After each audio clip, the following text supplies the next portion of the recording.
There we go. All praise to the Most High. Yeah, so I was saying, we Israelites, we already know what's going on. We know, the true origin of Esau, right? Today we'll get a chance to get, a lot of the scriptures on the true origins of Esau. So we can put that in our notes and transfer it to our Bibles or our memories, and our memories, so we know these scriptures. And we're also going to get a lot of historical records, man. Because what you'll find is because this man is a liar, he can't keep up the lie, like just like any regular liar, right?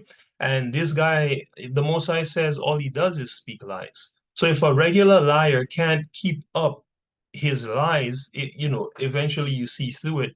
What about a man that all he does is lie? Right?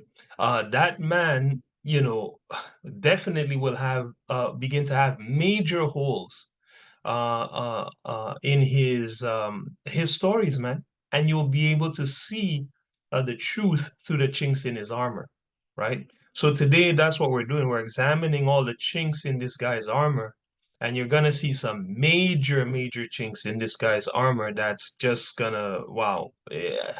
I was in disbelief when I saw some of this stuff, right? And this is not even all the information. This will probably be a two-part lesson.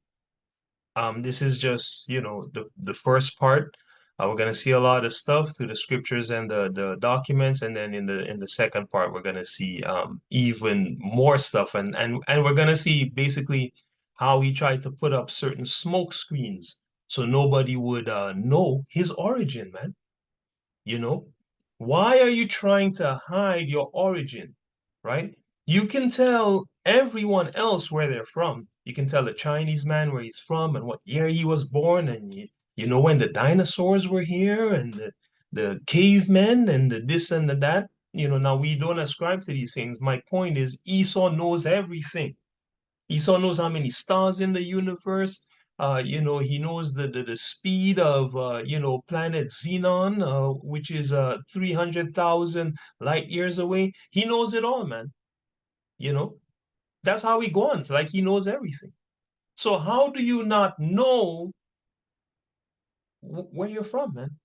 How do you not know for sure the beginning of Rome? How do you not know for sure the beginning of Greece? Hmm? Why do you have written in your history books, oh, the legend goes, and the legend goes?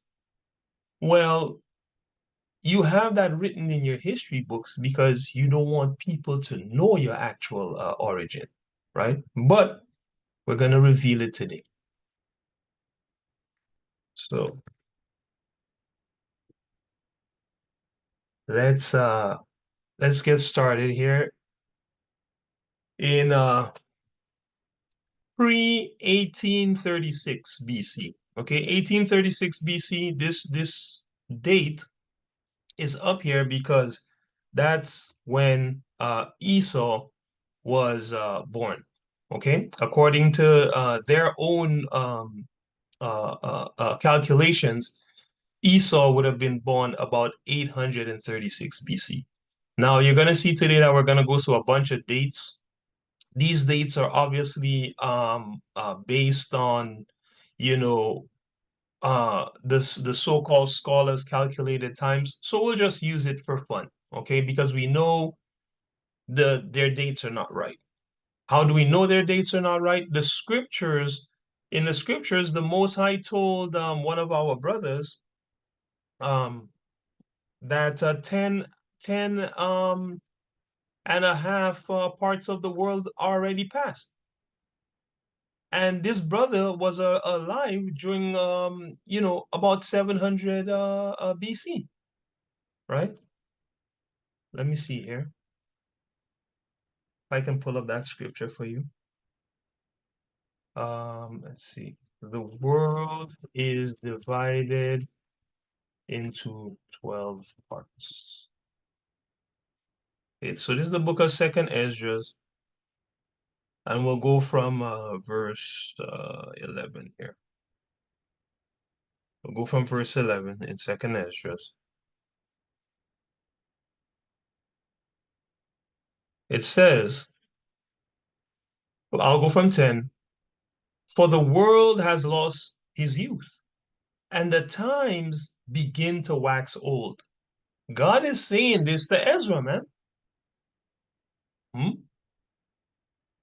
If God is saying this to Ezra, you know, around 700 BC, how old is the world really, man?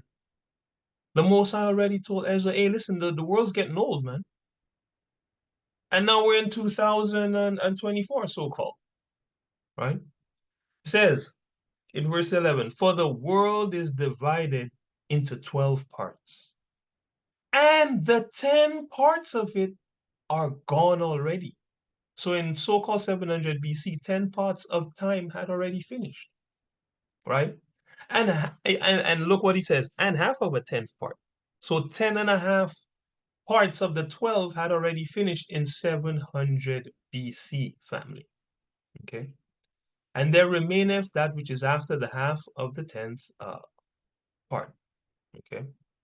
So at the end of the day, we know these times are not um, uh, based on truth, but we're gonna work with the relative time, okay?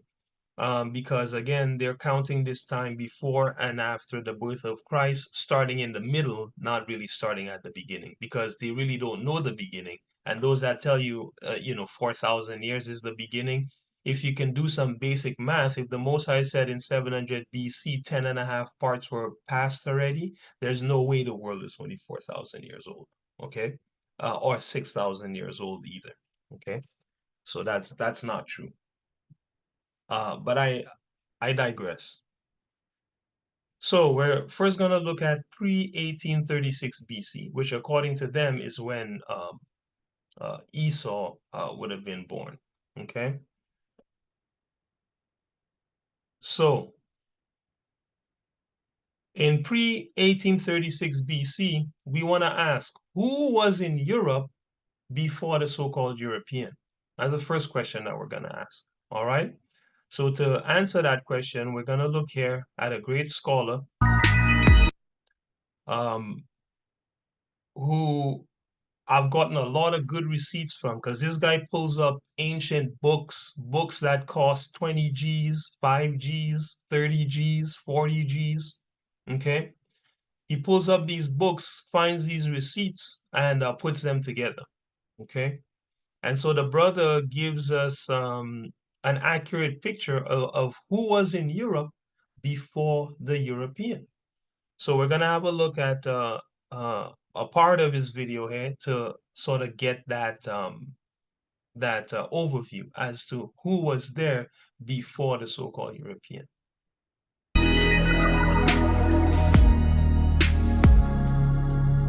Everyone's able to see the video and hear the audio and everything? Yeah. Okay, great.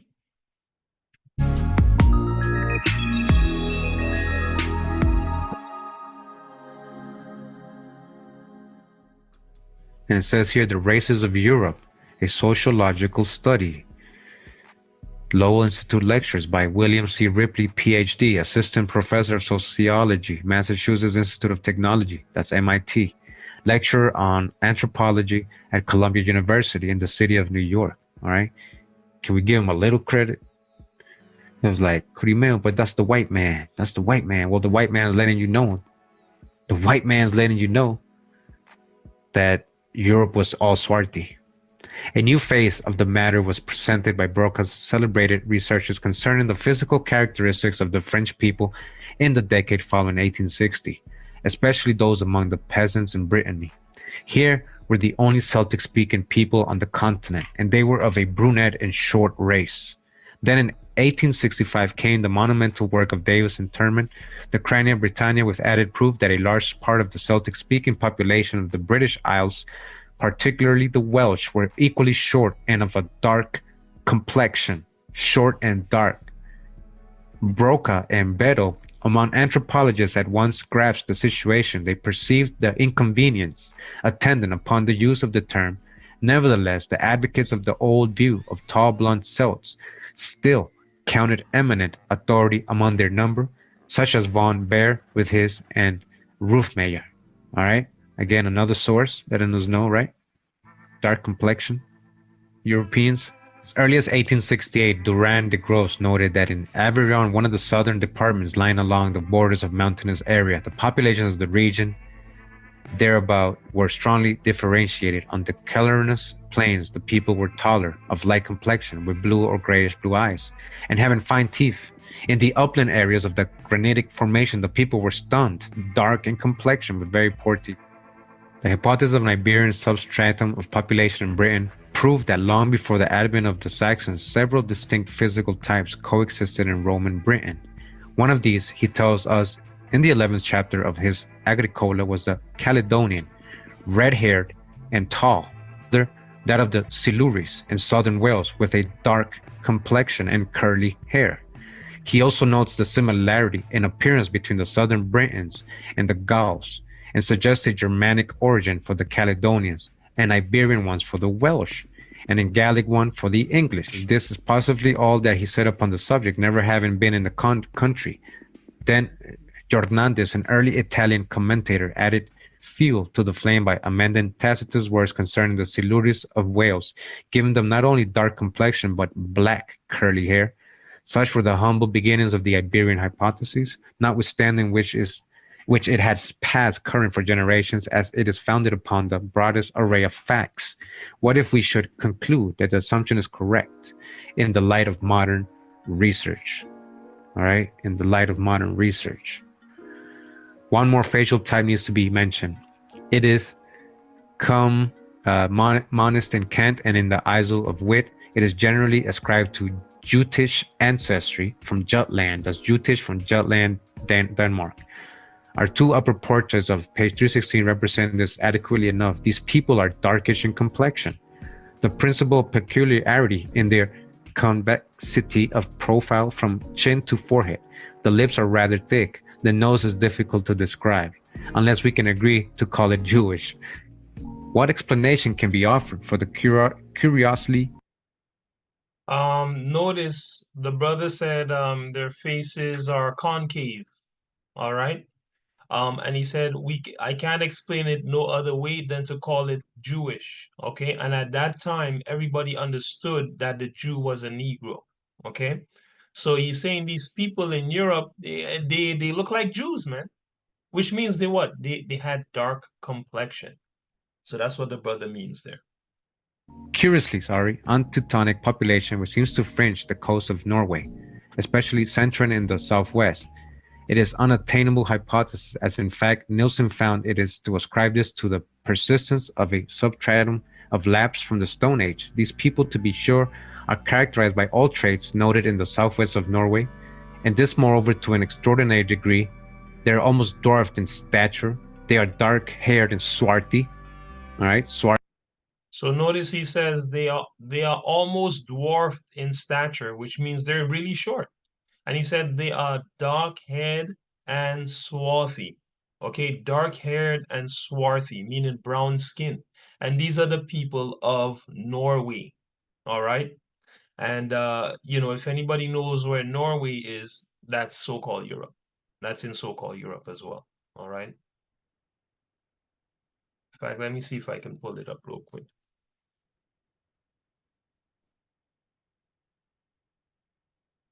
Okay, so this is Norway in Europe, right? These people here were short people with brown skin. All right, and you're gonna start to see why that is as we go through this study, right?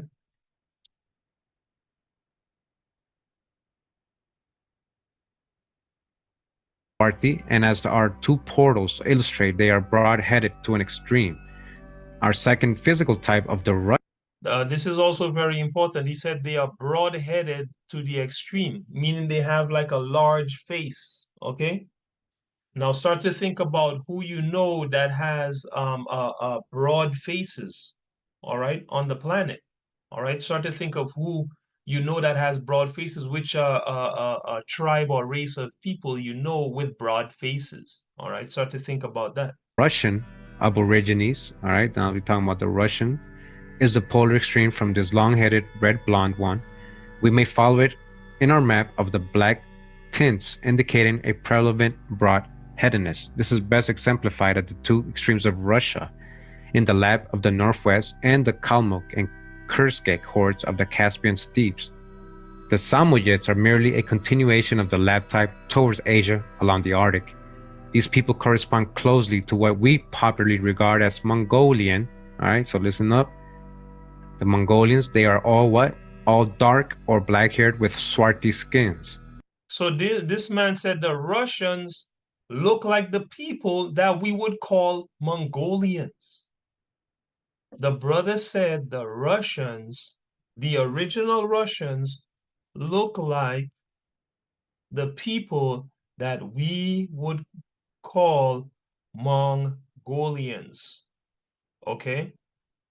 How do I open this? Let's see. Open image in new tab. All right.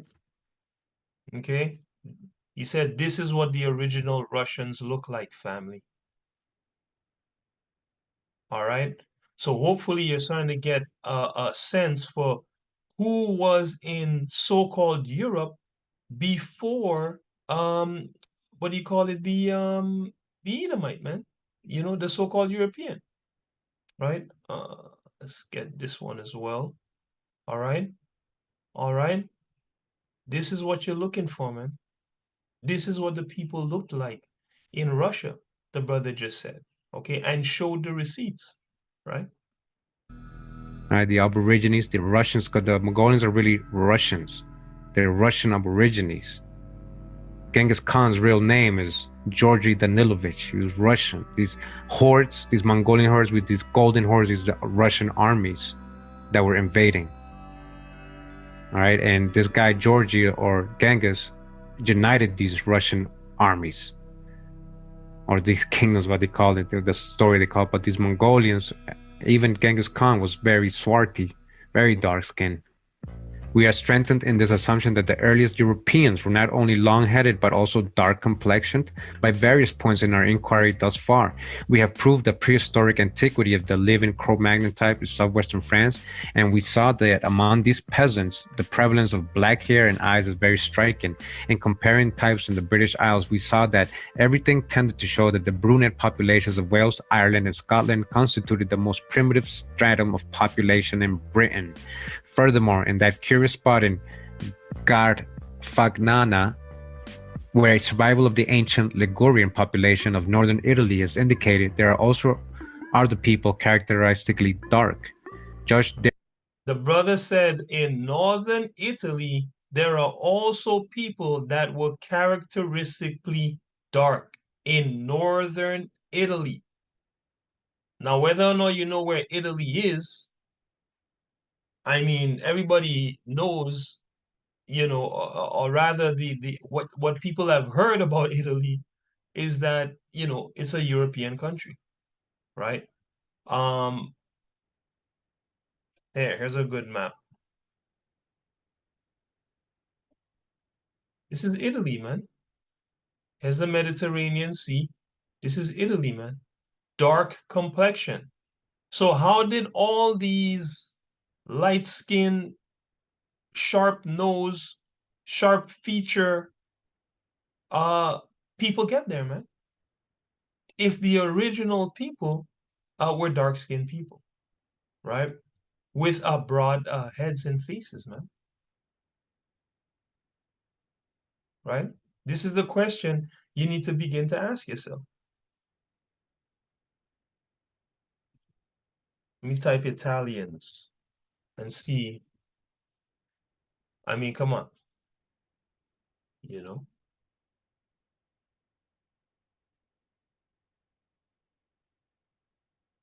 Let's go with this here. These are broad-faced, dark-skinned people.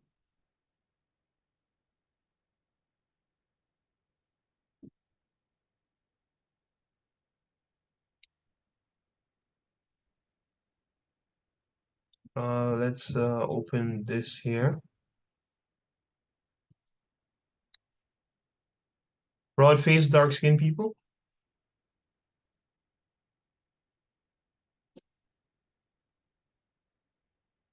I mean, come on,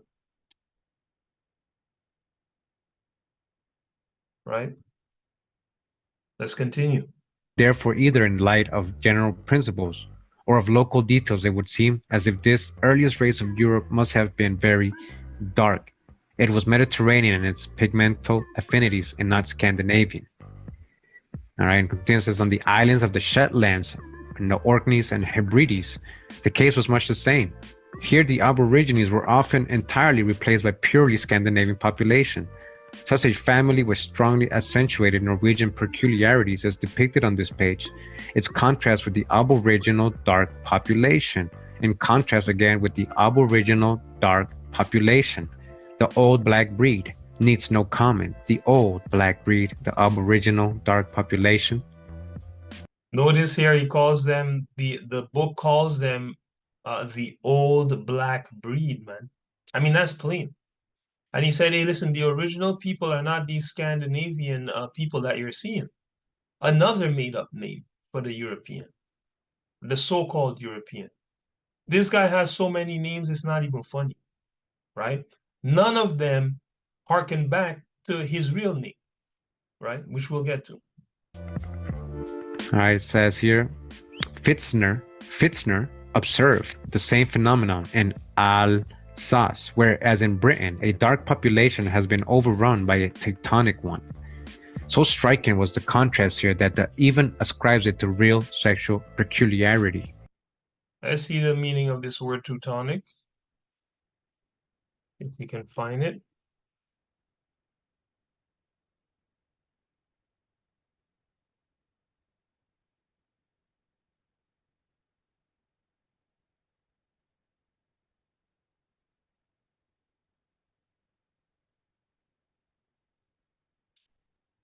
Denoting the Germanic branch of Indo-European language family. Okay, that doesn't really help us. Let's see, maybe etymology online. See if we can get Teutonic. This word is from 1610, of what pertaining to the ancient Germanic peoples or tribes, from the Latin Teutonicus, from Teutoni, name of a tribe that inhabited coastal Germany near the mouth of the Elbe and devastated Gaul 113 to 101 BC. That's interesting. The name is said to be probably via Celtic from Proto-Germanic Theodanos. Okay. In linguistics, an old name for the Germanic languages or for the ancestral speech of the Germanic languages. It later was used in English in anthropology to avoid the modern political association of German. Okay. But in this anthropological sense, French uses Germanique and German uses Germanisch, as neither one uses its form of German for the narrower national meaning. Compare French so and so, Dutch, okay. Earlier adjective in English was Germanic, okay. See, and when they say Germanic here, they're not speaking of the Aboriginal people who were dark-skinned, broad-faced, short people. That's not who they're talking about, and that's what I wanted to pull out here. Um, but you know, we're not finding it. Let's just have a little bit longer of a gander and see. We won't spend the whole time on this. Natives of let's see, Teuton, a German from 1833 in modern use, in reference to residents in or natives of German states. So this is a bit of a clue. Before there were German states, they were actual German people, right? The states we know is, an invention I can't even say an invention of the so-called European. I'll leave that alone. Sometimes in contrast with Celt, said to be probably a back formation of Teutonic. Hence, 19C, political and newspaper coinage, 1630s of Germany or Germans from Latin Germanicus, of the Teutonic race. All right. Again, referring to not the Aborigines, but rather the so-called white people that were in that particular area. So, I mean, that you might have to spend a little more time looking that up yourself. Okay. Um,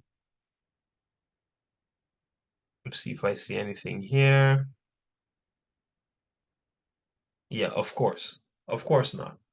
Right? Because what Esau likes to do is class people by language so he doesn't have to tell you what they look like.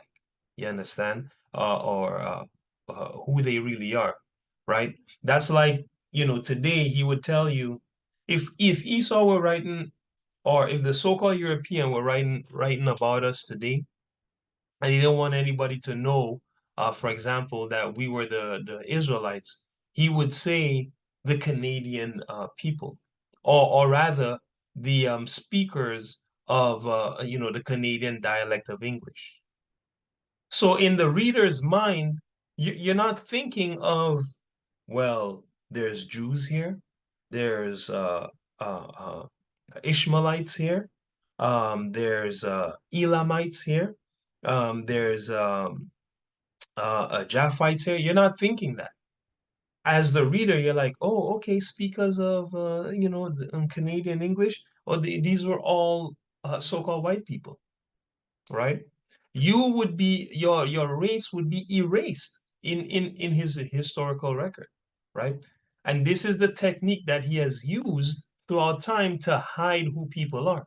But praise the Most High God, we have artifacts, right? And we have receipts like this where people are actually noting people's complexion so that we can actually begin to decipher who is who, right?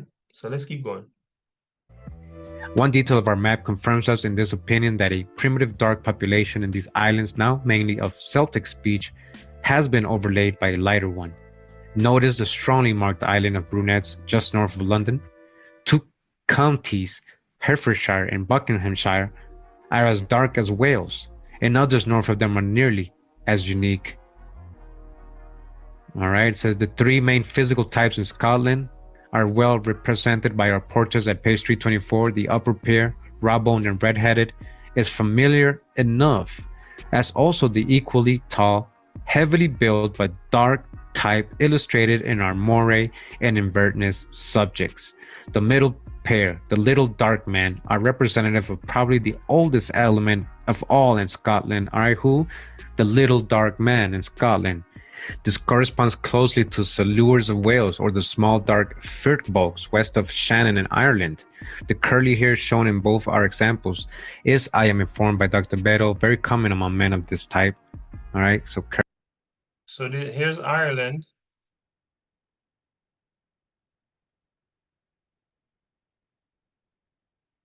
Let's zoom out. All right. So in the context of so-called Europe, all right, Greece down here, Israel down here, Morocco of Africa, okay, down here, up here, Europe, man, Ireland. The man said, hey, and he spoke of also Scotland and said, hey, little dark men and tall dark men. And he said, the little dark men are the oldest ones to inhabit this place, right? And when we go into scriptures, we're going to see why. curly little dark men. The presence among the Russian people themselves of a medium-statured, dark-complexioned, and broad-headed majority is acknowledged by all, that this represents the original Slavic stock. Slavic was dark complexion. You're talking about Slavs, slaves started with white. No, you gotta understand there was also dark-skinned Slavs. Let's pull up the Slavic people.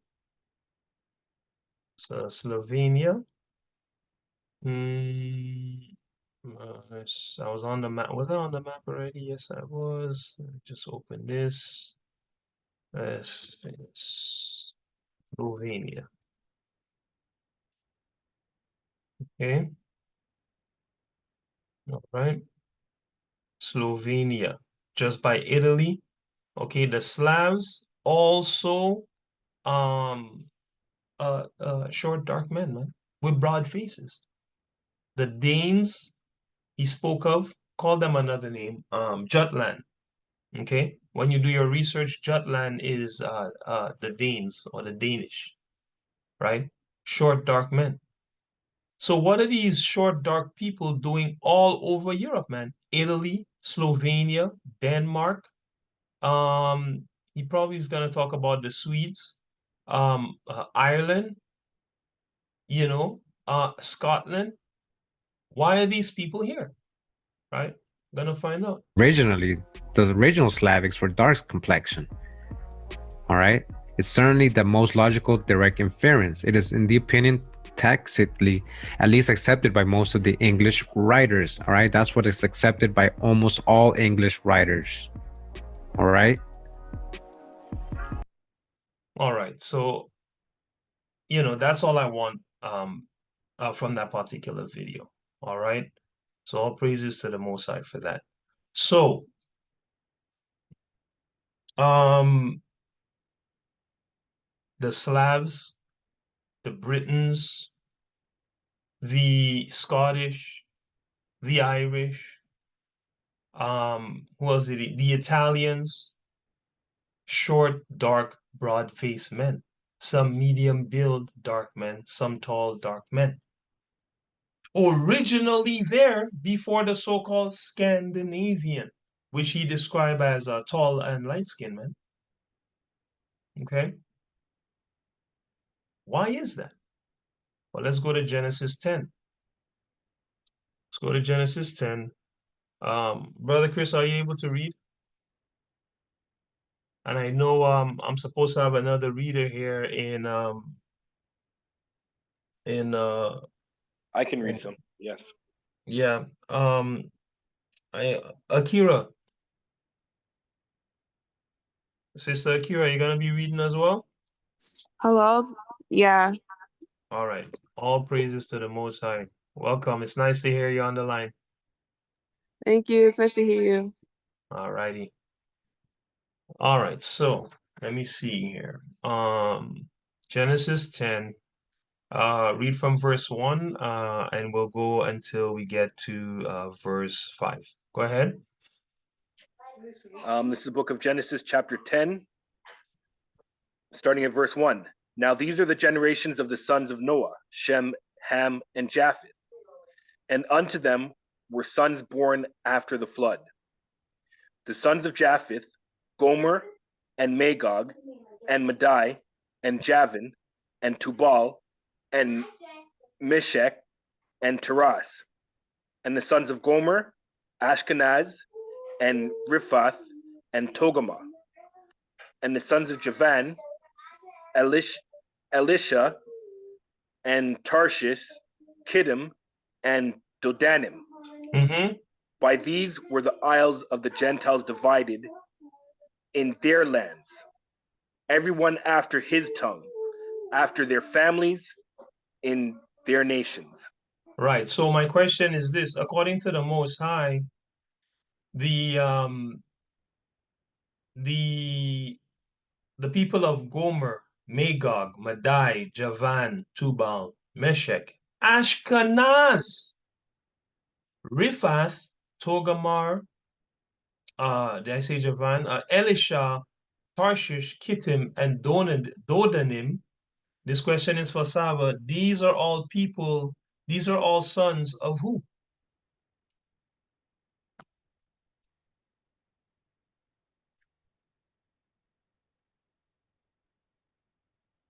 Saba.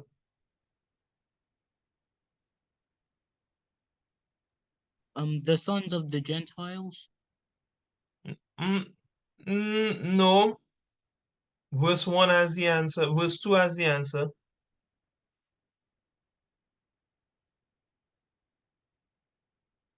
These were the sons of all these people I mentioned. Gomer, Magog, Madai, Javan, Tubal, Meshach, and the rest are all sons of, Japheth. they're all sons of Japheth, man. Okay? And then the Most High said, hey, by these people were the isles of the Gentiles divided, right? This is a very big clue. So you're looking for places that definitely have islands, divided by islands, man. Or have islands as a part of their landmass, right? Said by these were the isles of the Gentiles divided, right? So if we can find out where was Gomer, Magog, Madai, Javan, some of these places, who are these people? Where were those places? We can start to put together who these people were. Now we already saw the historical receipts describing these people as short, dark-skinned, broad-faced people, right? When you think about short, dark-skinned, broad-faced people, what kind of people come to mind, Akira?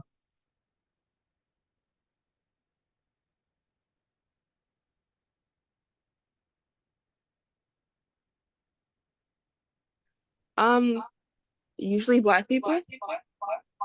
Short, dark, broad-faced. That's who comes to mind? No, I don't think. Echo is making. Short, broad face, dark Oh, skin. Asian people. Which specific Asian people come to mind? Because most Asian people now they're light skinned. Like the Mongolian sort of like Filipino, those side of Asian. That's right. That's right. And I will prove to you guys that that's who it's talking about. Remember, the brother said all throughout Europe you had these people, right? He said most of them are short. You understand? Broad face and dark skin. You have some medium build ones as well, right? Which we know lines up with the so-called Asian, man. You know? Now let's find out where this Gomer, Magog, Madai, Javan, and Tubal, and a few of these are. And then you can get confirmation, because what the Most High say, by the mouth of two or three witnesses shall every word be established. Then you can get confirmation that this is talking about Asian people, the original Asian people, right? Let's go, let's look up Gomer. Where is Gomer? Maybe we'll get something, maybe we won't. We might have to, find a different way of looking. This is not bad, but let's see here. What do we have here? Gomer, eldest son of Japheth, father of Ashkenaz, according to the Table of Nations, traditional identifications. Let's see if we have anything here. Josephus places Gomer and the Gomerites in Anatolia, Galatia. All right. For Gomer and Josephus is what do you call it? A historian. It didn't look like this. Okay, was probably a brew, a sellout, but a brew. Um, he's the history's most trusted historian when it comes to matters of Israel. Okay, and he has a book that he wrote. I used to have a copy. I borrowed a brother's copy. I gave it back to him. A good book to get though, if you're interested in like a lot of specifics of our culture. Some people say he wasn't a brew, but I believe he was a brew. Anyway, Josephus, it says, place Gomer and the Gomerites in Anatolia. All right, let's look up Anatolia. Okay. Do we have a zoom out here?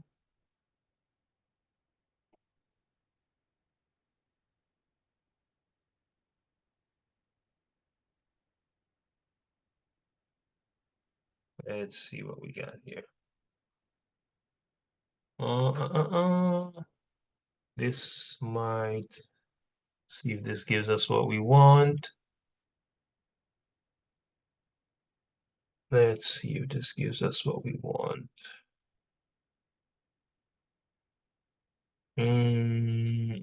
This is Anatolia, but I just want to see it clearly marked.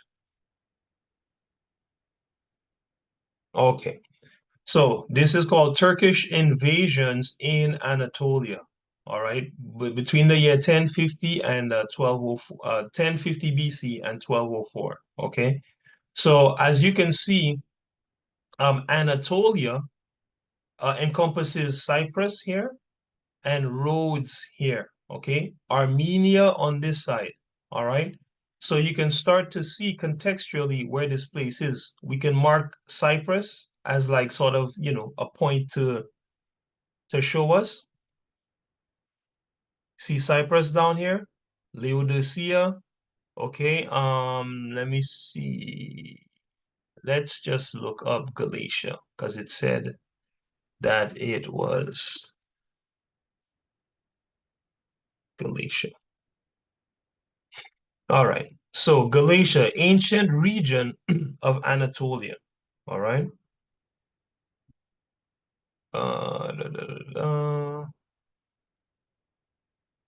Armenia.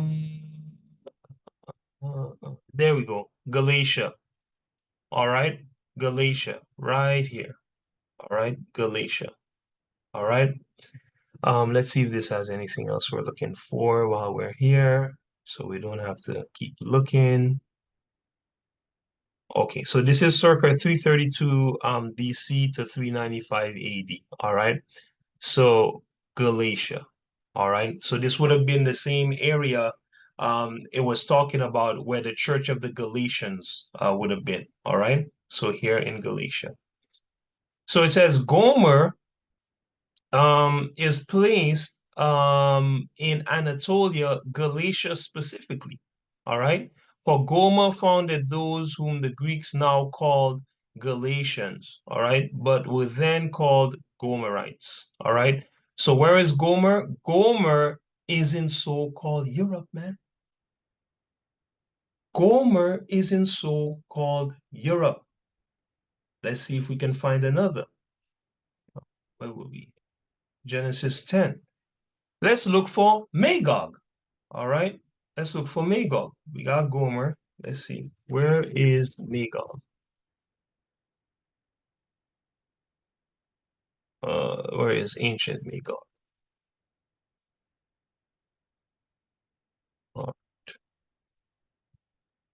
It says here in the map of Sharif Idrisi, the land of Gog and Magog is drawn in the northeast corner beyond Northeast Asia and enclosed. Some medieval European world maps also show the location of the lands of Gog and Magog in the far northeast of Asia. All right, let's see what we get here. Okay, far northeast of Asia and the northeast corner of the world. What do we have? A copper engraved world map from 1430, Gog and Magog identified as confined. Confined Jews? Okay, are on the left to represent the Far East. Let's see what's going on here. Can't read this map at all. Yeah, no clue what's going on this map here. 1 second. 1 second. In fact, Gog and Magog were held by the Mongol to be their ancestors. What did this just say, family? Gog and Magog were held by the Mongols to be their ancestors, family. Right? And it says at least some section of the population says this, man. Okay? Let's see if we can get a map.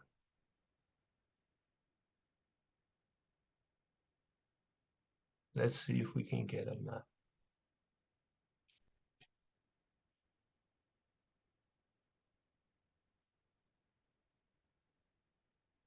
Where is ancient Magog? Okay, let's see. We will go with something that is what's the word? See if we can find a reputable source. Okay.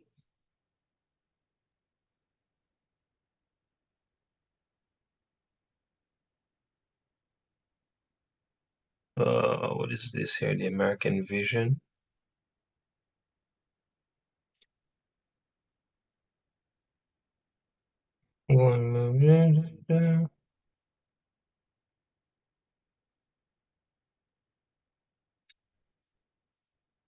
Second.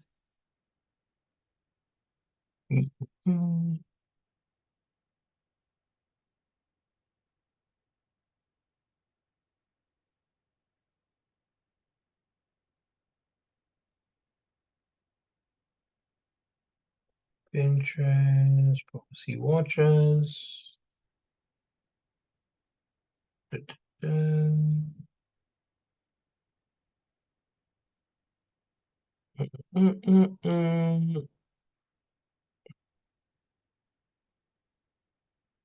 All right, let's read the entries since it's pretty difficult to find a map. Okay, what is this? Code X.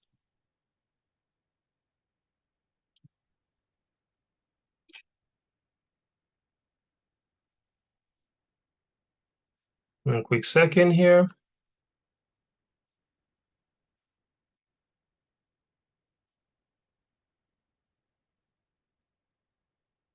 In medieval world maps, the land of Gog and Magog is generally shown as a region in the far north or northeast of Asia, enclosed by mountains or fortifications and often featuring a gate. Okay. According to historical sources, Gog is the land north of the Black Sea. There we go, which is reference to modern Russia, or at least parts of it in this area north of the Black Sea. Magog was an ancient land of the Scythians, which we looked at in another lesson, being ancient people, which is now what we call Central Asia. See that?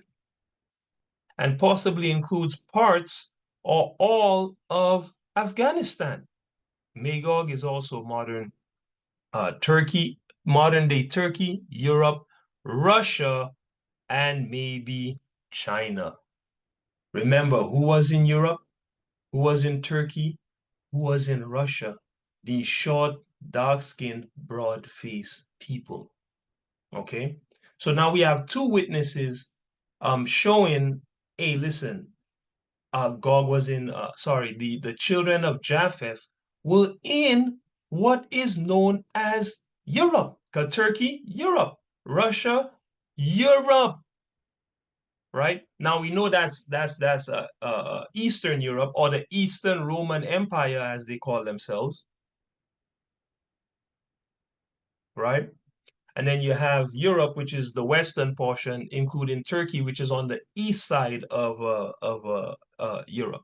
Okay, let's go to Turkey here. All right, so this is Turkey. Nice one, nice one, Google. All right, so this is Turkey, okay, which is still in Europe.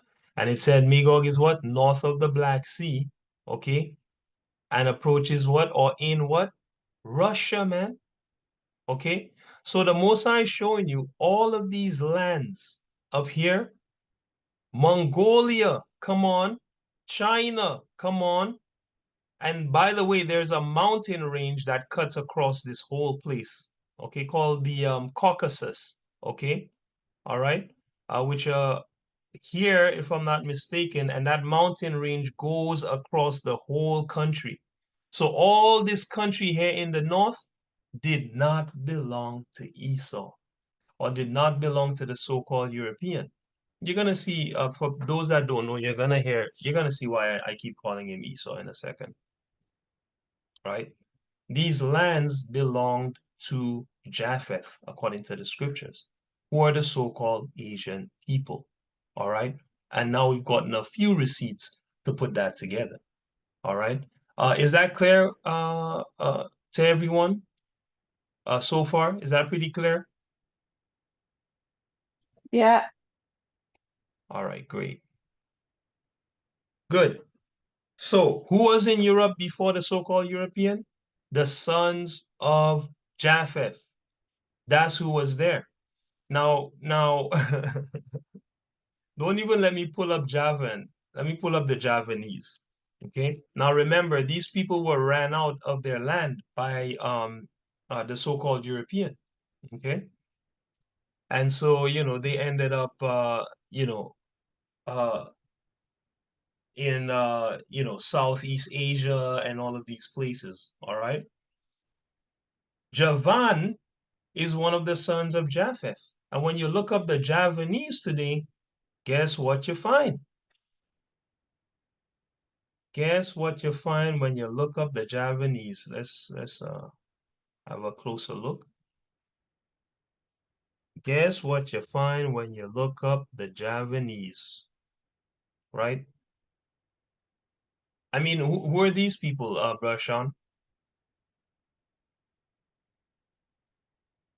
What do these people look like? These Javanese people. Who do these people look like? Like Asians. They look like Asians, man, right? Because uh that's who they are.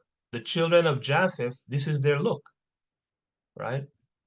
This is the look of the children of Japheth. These people are literally still called by their forefathers' name. Let me see if I can find a couple more shots, right? Man, all these pictures are small.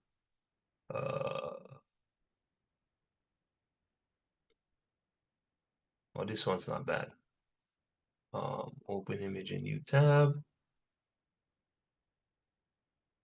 Great.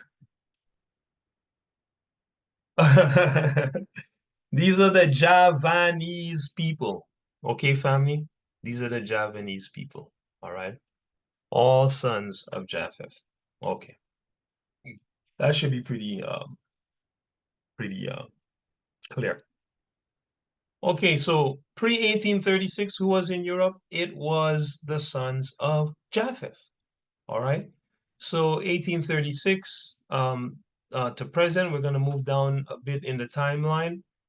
What is the true identity now of the so-called European? Since we know he came in and took that land from the sons of Japheth. Well, who is this man? Since he's not a European. Well, who is he? All right.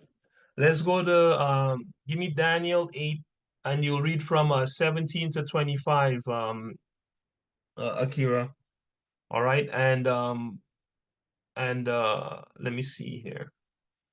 Actually, Brother Chris, you'll give me Daniel 8, 17 to 25. And then Akira, you will pull up wait, Akira hasn't read yet. Give me Daniel, Akira. Daniel 8, sorry, 17 to 25, and then Brother Chris, you'll give me a Deuteronomy 28 from 45 to 48, please. Sounds good? Okay. Okay, so give me Daniel 8, Daniel 8 from 17.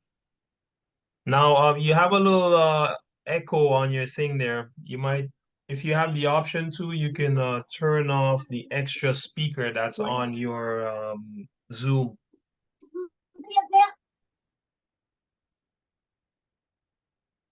So Daniel 8 from 17 to 25. Let's go. Okay, sorry. Let me read. You wanted me to get it. 8 from Daniel 8. Yeah, from let 17? Akira get that, and then I want you to grab Deuteronomy 28 from 45. Okay, can you hear me? Yeah, I can hear you. Okay. Sorry, just give me a second. All right. So he came near where I stood, and when he came, I was afraid, and fell upon my face. But he said unto me, Understand, O Son of Man, for at the time of the end shall be the vision. Right. So the vision is for when? The Sister Akira, vision, that vision is for when? uh, for at the time of the end shall be the vision. Right. So the vision is for the end of time, Yeah. right? So keep going. Now, as he was speaking with me, I was in a deep sleep onto my face toward the ground. But he touched me and set me upright. And he said, Behold, I will make thee know what shall be in the last end of the indignation, That's right. for at the time appointed the end shall be. So stop right there. So this is for those who don't know, this is Daniel speaking with an angel after he had a horrible vision, and the angel said, Hey, listen, I'm gonna break down this vision to you. And he tells him a second time, at the end, okay, at the end of the world, this is when this vision is gonna come to pass, right? Go ahead. Right. 20, The 20, ram which thou sawest having two horns are the kings of Media and Persia. right? And the rough goat is the king of Great Grecia. Mm-hmm. And the great horn that is between his eyes is the first king. All right, so Now, this is hold on, this is very important. Okay. It said the rough goat that you saw, right? In your vision, metaphorically, that rough goat stood for the king of Grecia. All right, which is the king of Greece. All right, Grecia, let's just look up the word here right quick. Okay. Yavan, listen to this. Yavan. Grecia, Yavan is the original word for Grecia. Why is this important? Javan comes from Yavan. Yavan comes from Yawan because this letter here is Yod or Yad in ancient Hebrew. This is the Wow and this is the Nan.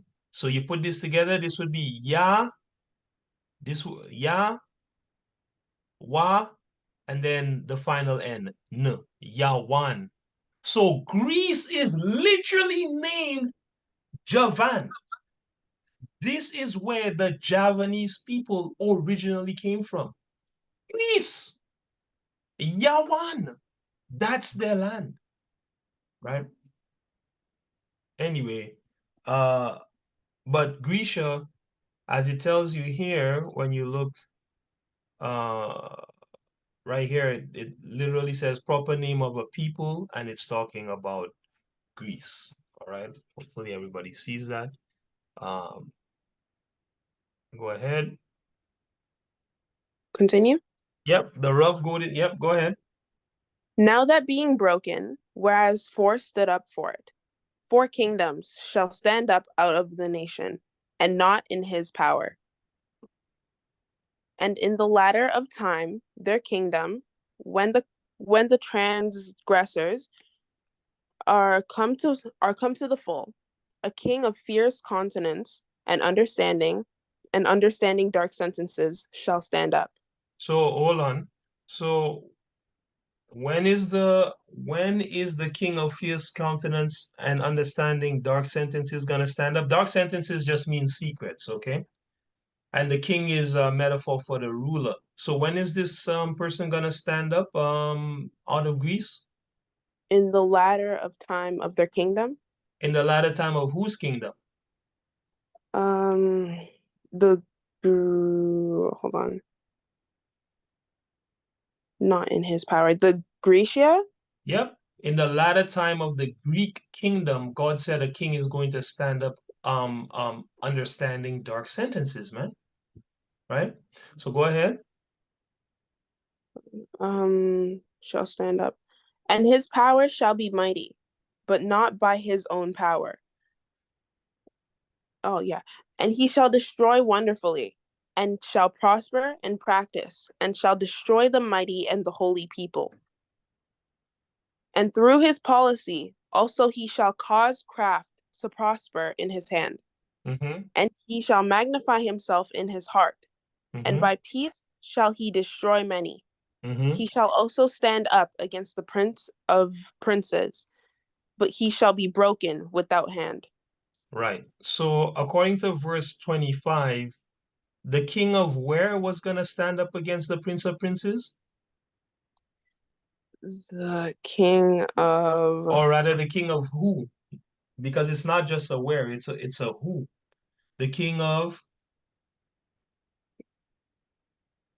again, there's only one place this place talks about oh, this. is it Grisha again? That's right. Yeah, He said the king of Greece in the latter, it says in the latter time of the Greek kingdom, a king is going to stand up understanding dark sentences, which is secrets. And it said this king is going to do a couple of things. One of the things he's going to do is destroy wonderfully, prosper, practice, and destroy the mighty and holy people, right? Another thing it says is he gonna stand up against the prince of princes. So according to the Most High, at the end of time, when Christ comes back for judgment day, who is gonna fight against him? What nation? the shall also stand up against the prince of princes. So Greece is Yep, gonna stand up against the prince of princes. that's right. And the prince of princes is who? The Israelites. Nope, the prince of Sorry. princes. You have the king of kings, which is God, Mm-hmm. and Christ is also sometimes called the king of kings, but the king of kings is really the Most High. So Right. then, if God is the king of kings, who is the prince of princes? So Christ. That's right, right? So it says the Greek nation is going to fight against Christ when Christ returns. Remember that, all right? Because here the Most High says it's the Greek nation, but other places you're going to hear him start calling them other names, right? And because you start hearing him calling them other names, you're gonna have to start put together the clues to see, well, who is this guy really talking about? Because sometimes he's calling them this, sometimes he's calling them that, sometimes he's calling, who is he really talking about? And we're gonna get to that, right? So I want to make a couple points off of what you just read there. First point is the Grecian kingdom is prophesied to destroy the mighty and holy people, right? So then it behooves us to ask who are the mighty and holy people, right? Now we know, but for the sake of those who don't, we're going to go to Deuteronomy 28 and read 45 to 48. So Brother Chris, you can give me that one there. I'm going to go to Deuteronomy 28. Um,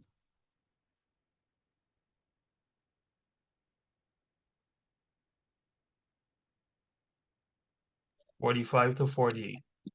Okay, this is the book of Deuteronomy, chapter 28 and verse number 45.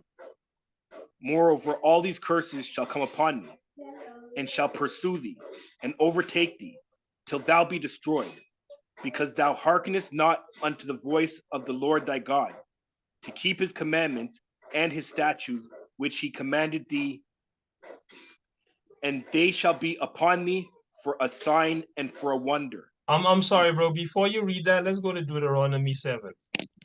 Okay. And the uh and go from mm, mm,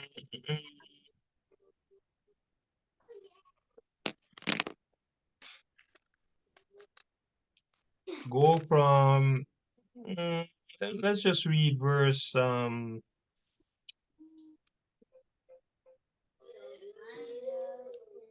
6. verse 6. Yeah. Okay.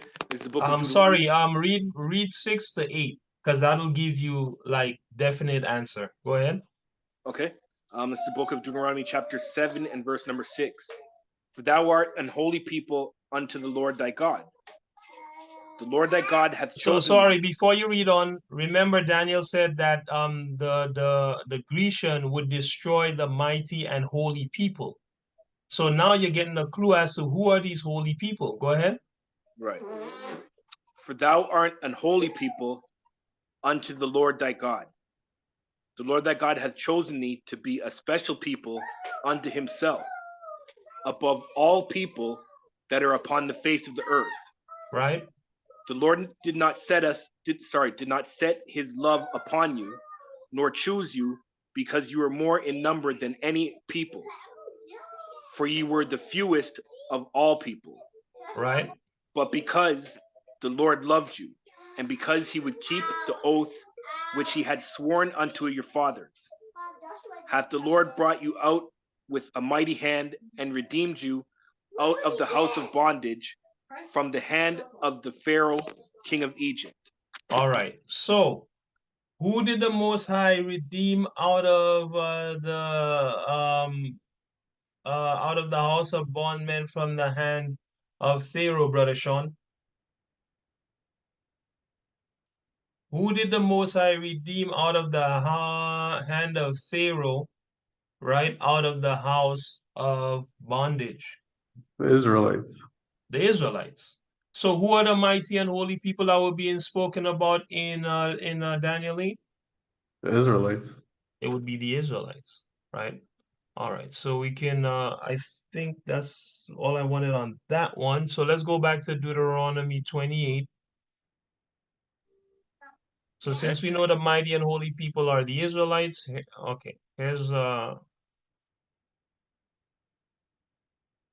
a couple more witnesses showing you how exactly the so-called Grecian would destroy the mighty and holy people. Go ahead. Or the Israelites. How the Grecian, the so-called Grecian, would destroy the Israelites. Go ahead. Okay, this is Deuteronomy chapter 28 and verse 45. Right?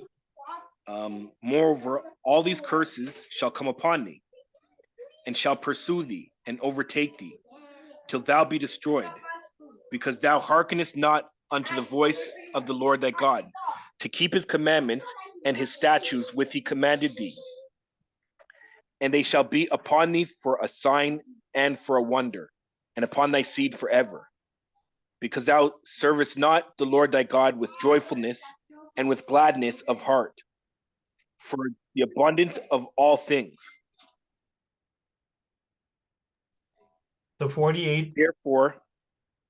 Therefore shalt thou serve thine enemies, which the Lord shall send against thee, in hunger and in thirst, and in nakedness, and in want of all things. And he shall put a yoke of iron upon thy neck until he hath destroyed thee. Until he have what? Destroyed thee. Right. So the Most High said, hey, listen, because you didn't serve him, he's going to make you serve your enemy. Your enemy is going to put a yoke of iron, which is an iron, a collar around your neck until you've been destroyed. Now, Sister Akira, who did the Most High say was going to destroy the mighty and holy people?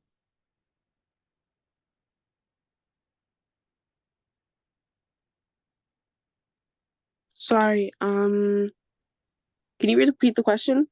Who did the Most High say was going to destroy the mighty and holy people? Right, the Greece. The Grecian, right? And here God says it's the enemy of Israel that would destroy them, man. And he would put a yoke of iron upon their neck until they were destroyed. So now we're starting to get clues. Hey, wait a minute.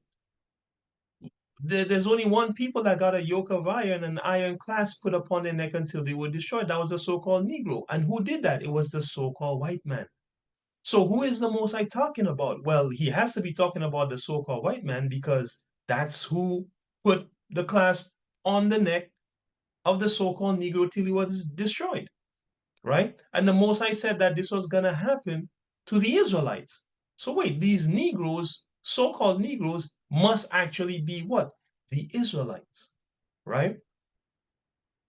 Moving on. Because again, this is the point here is, you know, who are these mighty and holy people? Well, It's the so-called Negroes who are the biblical Israelites, right?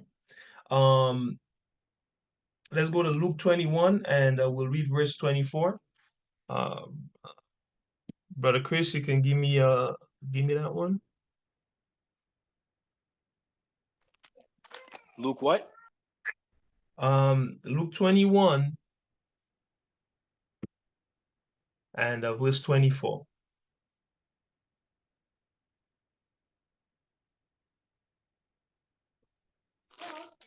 Okay. This is the book of Luke, chapter 21, and verse number 24. Right? And they shall fall by the edge of the sword, and shall be led away captive into all nations, and Jerusalem shall be trodden down of the Gentiles, until the times of the Gentiles be fulfilled. See that? The Most High said that his people would fall by the edge of the sword, meaning war, and be led away captive into all nations. And Jerusalem would be trodden down, meaning trampled by Gentiles until the time of the Gentiles be fulfilled. That time of the Gentiles is talking about back in Daniel where it says, when the transgressors are come to the full. So who is in Israel according to the Most High right now, Sava? Is it Jews in Israel right now, or is it Gentiles trodden down the land of Israel?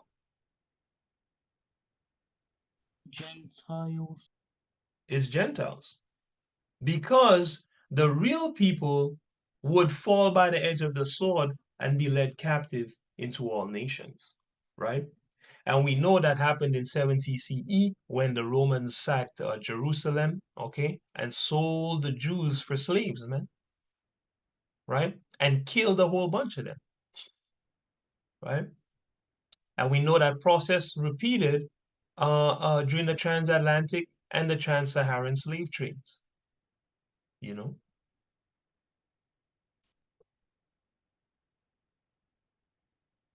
So who are these mighty and holy people? It's the Israelites who are the so-called Negroes, okay? Um, the Grecian kingdom, when we read in Daniel, that we read about in Daniel 8, 17 to 25, is also prophesied to destroy the world through policy.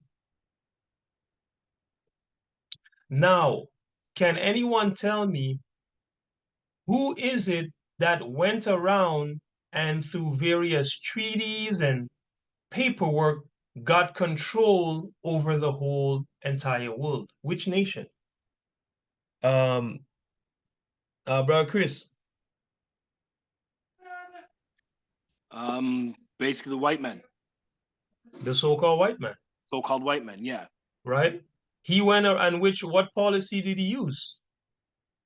What is his main I come in vehicle? peace. I come in peace. Right, and there's a name for that vehicle that he uses, that he installs, that policy that he installs in all places. There's a name for it.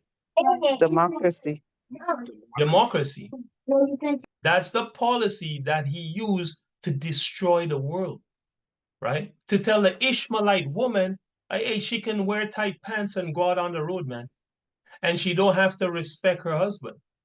That's the policy that he used to tell the children they don't have to respect their parents. They could do what they feel like. And if the parents put their hands on them, call the police and the parents will get arrested, man. Meanwhile, the most I tell you, if you don't discipline your child, you hate your child, man. You hate your child, right? It is democracy that has destroyed the world by making them lawless, by making it look like living a lawful, decent, and modest life is evil, man. And by making it look like being a fornicator, a drunkard, and a drug addict is cool. He put it on the TVs, he put it in the video games. I mean, he put it in the plays. Esau has dominated the world with the policy of democracy. And everyone believes democracy is their savior. So they will give hand and foot in the name of democracy. Right? So that's the policy. Hey, remember, the Most I said is the Grecian that was going to do that. But when we look around, it's the so-called white man. Remember, God said the Grecian would be fighting against Christ, and he would be around in the end of time. And when we look around, who do we see matching this? It's the so-called white man, who matches the physical appearance of the Grecian. So who are we to say this is talking about? Right? Like the Most I tell you in Job 9:24, the earth is given into the hand of the wicked. He covereth the faces of the judges, meaning he obscured the faces of the real rulers of the earth. He covereth the faces of the judges thereof. And if it's not him, then where is the man? And who is the man? And so that's the question I pose to the people listening who don't know. If it's not him, where is the man? And who is the man if it's not the Grecian, which is the ancestor of the so-called white man, who claims to be a European, but is totally not? Because there was people there before him, right? Next point I want to make, the Grecian is prophesied to split into four kingdoms, right?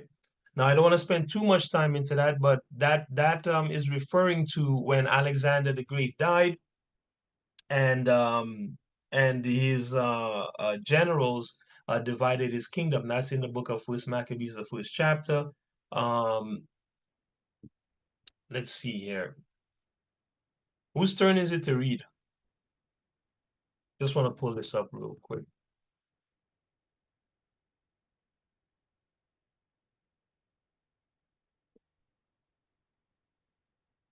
Whose turn is it to read? Is it you, Akira? I Yeah, think I it's can. you, you know. First Maccabees chapter 1, give me verse 7 and 8, please. All right, let me pull it up real quick. We looked at this in detail in a study that we did before. I'm pretty sure I have it recorded. If I do, I'll put it in the link. I'll put the link in the description of this video so you can see exactly who this was talking about. Right. But go ahead. Is this the Old Testament or the New Testament? I can't find it. It's in the Apocrypha. You have an Apocrypha with you or no? No, I don't right now. Do you have internet access? Yes. Well, just read it off the screen if you can. If you can't, you can Okay. just type in First Maccabees. I'll You can read just it type in the off the scripture. Okay. screen. Okay. Starting from 5? Um, 7 and 8. Okay. 7, 8, and 9. Okay. So Alexander regained 12 years and then died. Wait. Alexander did what? Reigned. Sorry. Right. Reigned 12 years and then died. Right. And his servants bare rule every one in his place. Right. And after his death, they all put crowns upon themselves. So did their sons after them many years. And evils were multiplied in the earth. Right. So the most I tell you, Alexander reigned 12 years, which Alexander, read verse 1. And it happened after that Alexander, son of Philip, the Macedonian, who Mm-hmm. came out of the land of Kittim. Shittim, Kittim. and had smitten Darius the king of the Persians and Medes, Medes. Yeah. Medes, that he regained his steed, Nope. that he reigned Uh-huh. in his steed, the In his first stead. over In his in stead. his stead, the Right. first over. Right. So it's telling you Philip, Alexander, son of Philip the Macedonian, after he killed Darius, the king of the Persians and the Medes. This is breaking down what was happening in Daniel 8. He said that Alexander, he reigned instead of Darius. Okay. And then he was the first king over Greece. All right. And later on it tells you, when he died, he reigned 12 years. Okay. And then he died. And then what happened after? His servants bear rule, everyone in his place. Okay. And after his death, they all put crowns upon themselves. So did their sons after them many years. All right. So not only did Alexander die, his servants, they ruled after him. During the wars of the Diadochi, okay, they used That's the wars that they fought to split up the kingdom. It was Cassander, Antigonus, Ptolemy, and one other guy, Seleucus. Okay, these guys fought over Alexander's kingdom, even though he had given it to a dude. I can't remember the guy's name. They killed that guy, and then fought over his kingdom, and then they all put crowns upon themselves. So after the Greek, the first king of Greece died, his kingdom essentially split into four. And then he said, those people, they all put crowns upon themselves, right? For many years after, right? So did their sons after them many years, the Most High says, right? And then what happened? Evil was multiplied in the earth once these people, these generals of Alexander the Great, right, who were also so-called Greeks, okay? They put crowns upon their heads, and he says once they started ruling, evil was multiplied in the earth. All right. So that's pretty plain. What's going on here? There's a certain people that this mess keeps going back to, right? So far we're seeing, hey, these kingdoms or these countries that exist today, right? Think about places ruled by so-called white men, right? Especially ones that had kings before. These kings are the descendants of the so-called Greeks. And then their countries are the policy that they use to infect the entire world after they stop with kingdoms. Okay, they still have a kingdom now. They just call it democracies now, right? So we go from democracies back to crowns, back to Alexander the Great. And there's an even further back that we got to go, right? To really pinpoint who these people are. So, um, So that fulfills my point where it says, trying to make the point that uh, the Grecian kingdom was prophesied to split into four other kingdoms. And when we look in other places in the Bible, it definitely split up into more than four kingdoms because the scriptures on the eagle with the eagle's feathers and the wings in Ezra's is talking about the so-called white man. The beast and the seven heads is also talking about the so-called white man. Okay, it all goes back to him. So moving on from that, um, it also says that the Grecian kingdom in Daniel 8, between verse 17 and 25, it says he was prophesied to fight the Messiah and be destroyed without hand. Okay.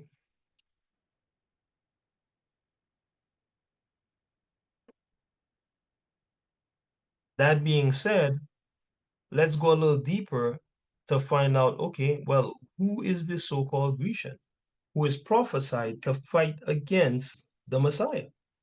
Okay, so let's go back to first Maccabees 1, right?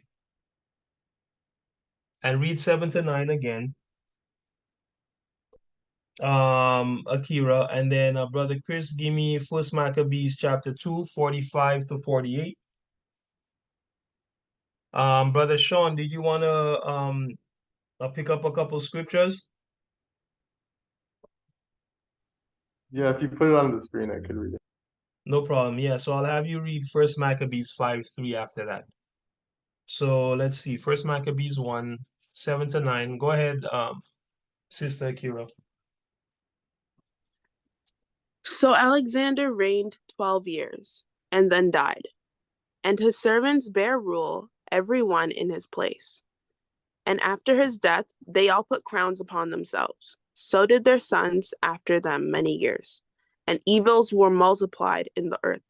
Right. So am I just picking on the so-called white man? Well, no. God said in his Bible, when Alexander's servants and their sons began to rule, he said evils, not just one evil, evils got multiplied in the earth, right?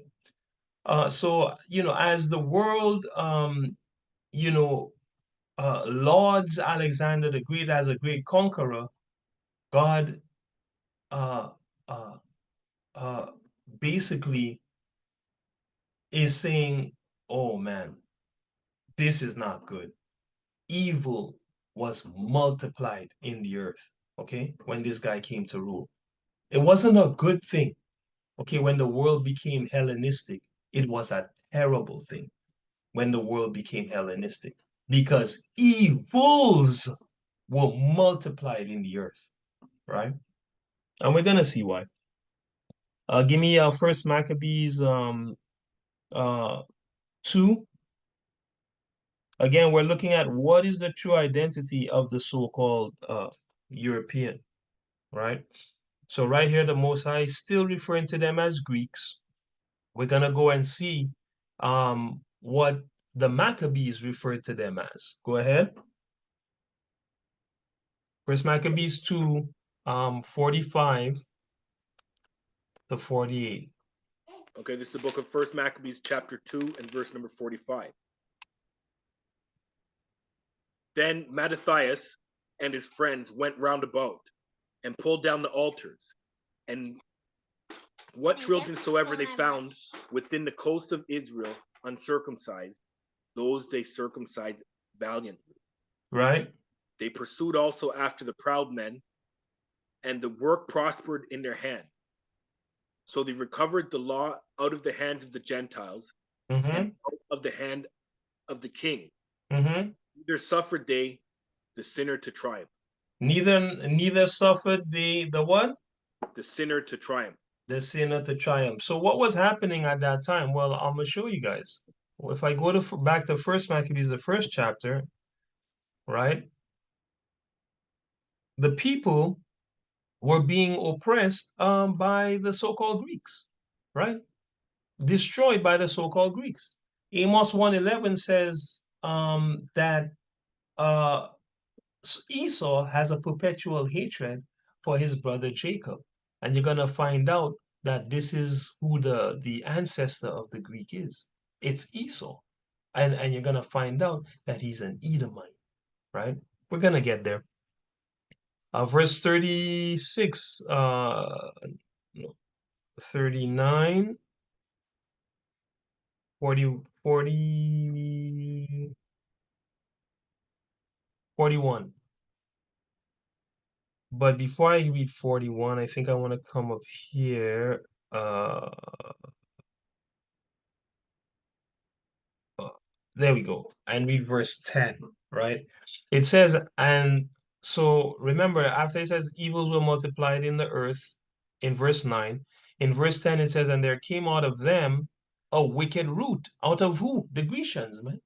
A wicked root. His name was what? Antiochus, surname Epiphanes, son of Antiochus the king, who had been an hostage at Rome, and he reigned in the 137th year of what? The kingdom of the Greeks. Okay? So this guy came, and look what he did. It says here that, let's see, in 39 and 40, sorry, sorry, in 41, moreover, King Antiochus wrote to his whole kingdom that all should be one people. All right. Remember, this guy's multiplying evil on the earth, you know. What he come with? The all for one doctrine, which is still used today to destroy people unawares. It's still a Trojan horse to destroy the minds of people. And it works perfectly, right? Only God can wake you up from the deception that Esau puts upon the world. That's why it says he chose you from before you came in your mother's stomach, man. Right? And that's why Christ says, hey, the Most High has to draw you first before he can work on you. Right? So it says, moreover, King Antiochus wrote to his whole kingdom that all should be one people, and everyone should leave his laws. So all the heathen agreed according to the commandment of the king. All right. Now watch what starts happening. It says in 44, for the king had sent letters by messengers unto Jerusalem that the cities and the cities of Judah, that they should follow the strange laws of the land. Now, Israelites know that this is you can't do this. Okay, this is against the law. We keep the laws of our God when it comes to righteousness. Okay, watch what Antiochus did, the Greek. He says he forbid burnt offerings and sacrifices and drink offerings in the temple, and that they should profane the Sabbaths and festival days. So he made it a law. He made laws to forbid burnt offerings, forbid sacrifices, forbid drink offerings, our whole culture, man, in the temple, right? And he put in laws for us to profane the Sabbaths and the festival days. Man. Don't keep them. Laws to force us to break God's laws. That's what the Greek did, right? He said, and pollute the sanctuary and the holy people. We already established the holy people with the Israelites, right? He said he set up laws to have us set up altars and groves and chapels of idols and sacrifice swine's flesh, which is pig's flesh, and unclean beasts, right? And we know we are not to eat these things based on the dietary laws of Leviticus, I believe is chapter 15, right? It says that they should also leave their children uncircumcised and make their souls abominable with all manner of uncleanness and profanation. Why? To the end that they might forget the law and change uh, all the ordinances. So this guy wanted us to stop keeping the law, statutes, and commandments of the Most High. And John 14:15 tells you, if you love me, keep my commandments. So this guy put laws in place to force us to break God's laws, which is to sin, right? You know. Now, Kara, you there? Babe, get Kara for me because I Uh-huh. wanna. Yeah, what scripture tells you, what sin is? What scripture? Yeah, Kara, not Akira. Oh, Kara. sorry. Yeah. Kara, what scripture tells you what sin is? You wrote it down. Um,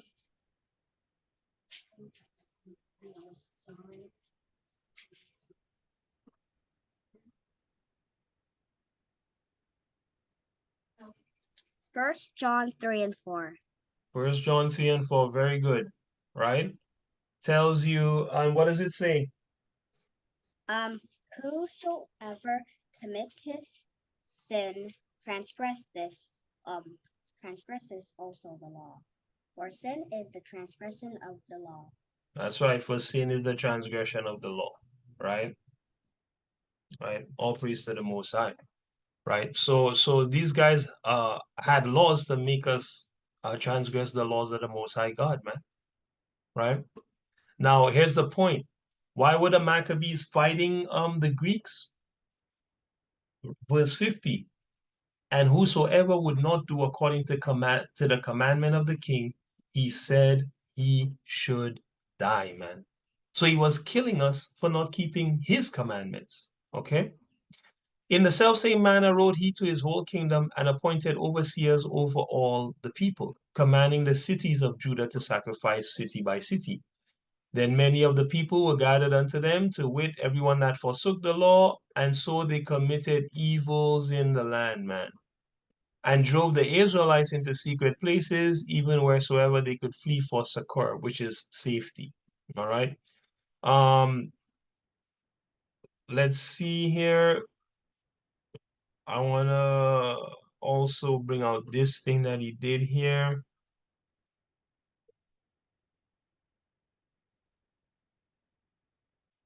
Verse 59, now the 25th day of the month, they did sacrifice upon the idol altar, which was upon the altar of God. So you see, this Greek just profaned all the Most High things, right?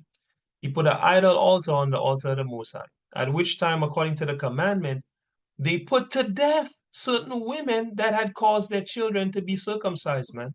So the Jews that were rebelling, hey, he put them to death, man, right? Watch what else they did. They hanged the infants about their necks and rifled their houses and slew them that had circumcised them, man. So they hanged the babies. Then they went through our houses and took our stuff. And they slew the women that had circumcised the babies, man. you know. And 64 says, and there was very great wrath upon Israel.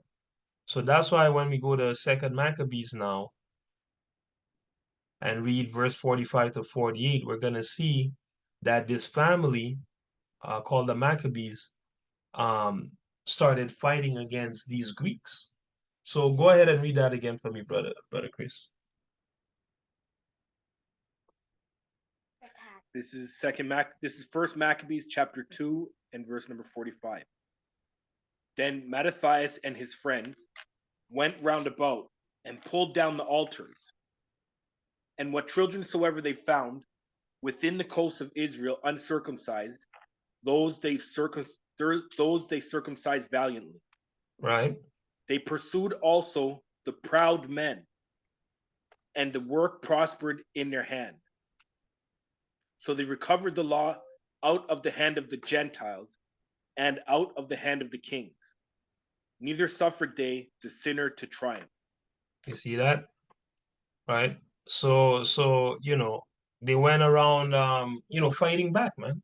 Fighting back against the Grecian, right? Now we're gonna go to First Maccabees chapter 5 and verse 3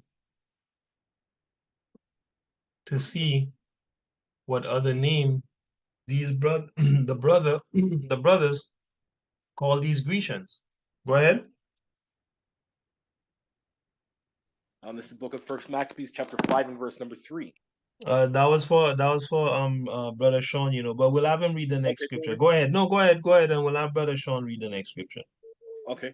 Then Judas fought against the children of Esau in Idumea at Arabatim, because they besieged Gaal, and he gave them a great overthrow, and abated their courage, and took their spoils.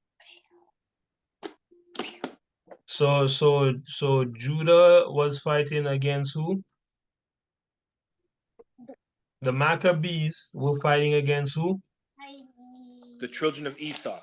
The children of Esau. So who are the Greeks? The Greeks, according to the scriptures, are the children of Esau. That is the real identity of the so-called European. The so-called Europeans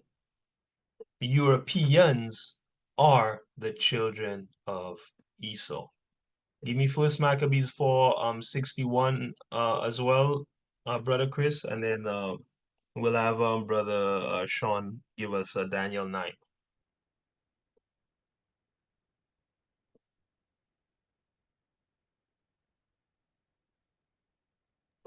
Sorry, 4 and what? Go from 59 to 61. Okay. This is the book of First Maccabees chapter 4 and verse number 59. So hold on before you read. So what's happening in here is the end of the wars that the brothers from First Maccabees uh, uh, uh, chapter 5. In First Maccabees chapter 5, it tells you, that they fought against the children of Esau. And here it's telling you when they first recaptured the temple, what they did. Okay, so go ahead. Okay. First Maccabees chapter 4 and verse number 59. Moreover, Judah and his brethren,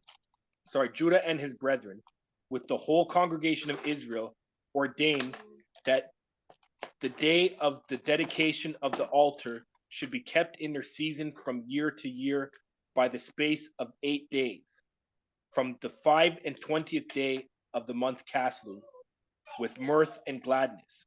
Mm-hmm.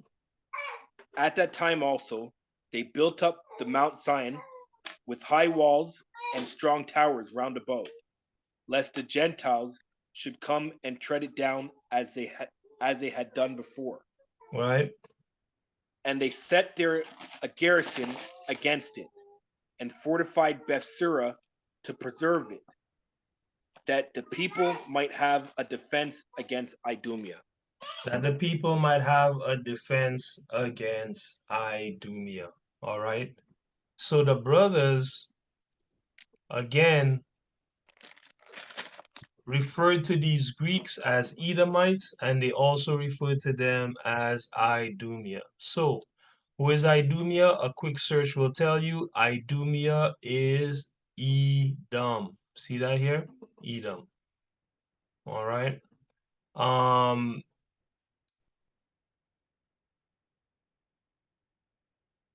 And who is Edom?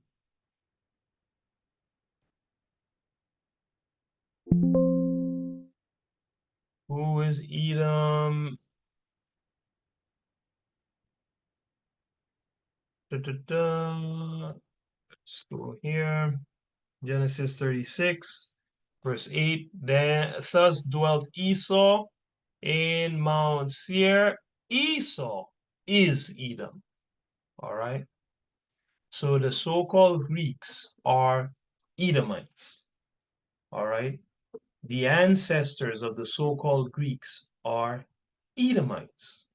The ones ruling your countries and world right now are Edomites. Okay. Thus saith Yahweh, right? God of Abraham, Isaac, and Jacob, right? If not, where and who is he, right? Okay, let's go to Daniel 9 and we'll hit verse 26, right?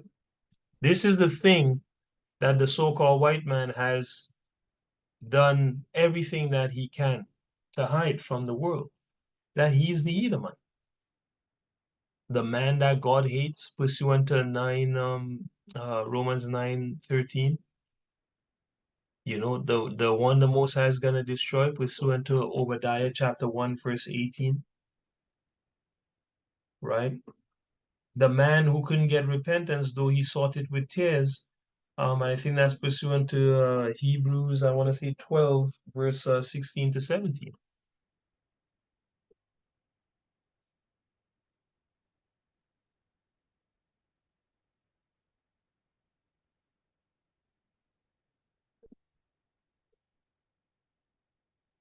Lest there be any fornicator or profane person as the Greek man, Esau, who for one morsel of meat sold his birthright, man. The so-called white man sold his birthright for one morsel of meat. For you know how that afterward, when he would have inherited the blessing, which is to rule the world forever, he was rejected. The man was rejected, according to the Most High. For he found what? A place of repentance? The man found no place of repentance, okay, though he sought it carefully with tears. So there is one man that cannot repent, one man that the Most High promised utter destruction in the book of Obadiah. Read the whole book if you haven't, and that's Esau, which is the so-called white man. That's why he's going to fight Christ at the end of time, because he doesn't stand a chance. He cannot, he can't be saved. Well, what else? There's nothing else to say, right? Romans 9:13 says, Jacob have I loved, but Esau have I hated. Now, if God hates you, that's it for you, man. That's the creator of the universe. If the man hates you, that's it. You're done for, right? Okay. Daniel 9:26. Let me get that, Brother Sean.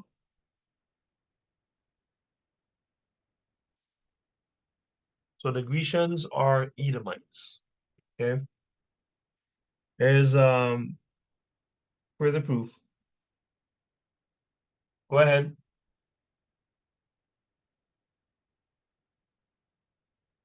Go ahead, Brother Sean. Sorry, I was on mute. And after 62 weeks shall Messiah be cut off, but not for himself. And the people of the prince that shall come shall destroy the city and the sanctuary, and the end thereof shall be with a flood. and on to the end of the war, desolations are determined. Okay. So the Most High says here, after 62 weeks, which is 62 weeks, shall Messiah be what? Cut off, which is killed, but not for himself. We know he died for his people. That's Luke 1, 68 to 72, and many other scriptures. Um, that's Romans 9, verse 6 on down as well. It says, and the people of the prince, after Messiah dies, the people of the prince will come destroy the city and the sanctuary. Remember, God said it's the Grecian that would destroy the mighty and holy people. However, when you look in the history books at who destroyed the city of Jerusalem after Christ died, it was the Roman. So what's the relation between the Roman and the Greek? They're the same people. The Grecian is the ancestor of the Roman. You understand? I hope people catch that. The Most High say the end thereof shall be with a flood. What does that mean? He breaks it down. Unto the end of the war, desolations are determined. Now, we know if we go look and see who destroyed Jerusalem after Christ died, we see that it was the Romans in 70 CE. And this is from Harvard, okay? The Romans reclaimed Jerusalem and destroyed the Second Temple, man, with only a portion of the western wall remaining. The recent archaeological discoveries date portions of the wall to later periods, and so on and so forth. All right, but the Romans destroyed the city, man, and the sanctuary, right, by war. And the Most High say, after the end of the war, desolations are determined. Didn't Daniel say that the Greek would destroy the mighty and holy people? Didn't Amos say that Esau would have a perpetual hatred towards Jacob? It sure did in Amos 1:11. So when we put these clues together, we can see what's going on here, right? So it says back here in Daniel, the people of the prince shall come and shall destroy the city and the sanctuary. Okay, the end of shall be with a flood, and unto the end of the wars, desolations are determined. Which is why Luke 21:24 tells you they shall be let's go here. Let's go there. They shall be carried captive, right?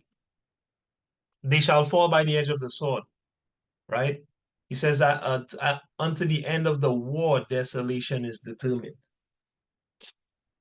Unto the end of the war with the Romans, which corresponds to Luke 21:24 when it says the Israelites gonna fall by the edge of the sword, which corresponds to Daniel 8, where the Most High tells you that the Greek will destroy the mighty and holy people.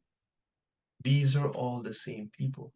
It's the Edomite that was going to do this from day one. Because in the Old Testament, he says, then shall I slay my brother Jacob. When Jacob took the birthright and actually got the blessing. Because after Jacob bought the birthright, Esau still tried to go get the blessing. You're a thief, bro. You sold the thing. Why are you trying to go get it? You sold it. Which is why God made sure that Jacob got it. Right? And Esau was so pissed, he said, I'm going to slay my brother Jacob. But he never actually killed Jacob. What did he do though? He kept his foot upon the neck of Jacob's seed. He burnt the first temple, he burnt the second temple. He put us in slavery in the transatlantic slave trade. He put us in slavery after he destroyed Jerusalem. Um, After Jerusalem was destroyed throughout the Middle Ages, he kept enacting laws to destroy us, you know, and under Emperor Hadrian, Emperor Nero, he kept his foot upon our neck, man, until he sent us on these ships over to the Americas and the rest of the world. So you see, these prophecies are cyclical until the Most High put a stop to it, you know? And he's going to do that when he gets the number of seeds that he's looking for, right? When the number of seeds are fulfilled in you. Pretty sure we looked at that scripture last week. That's when he's going to end things.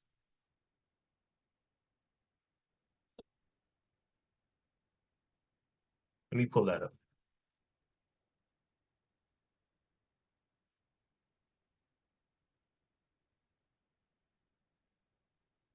Second Ezra's 436.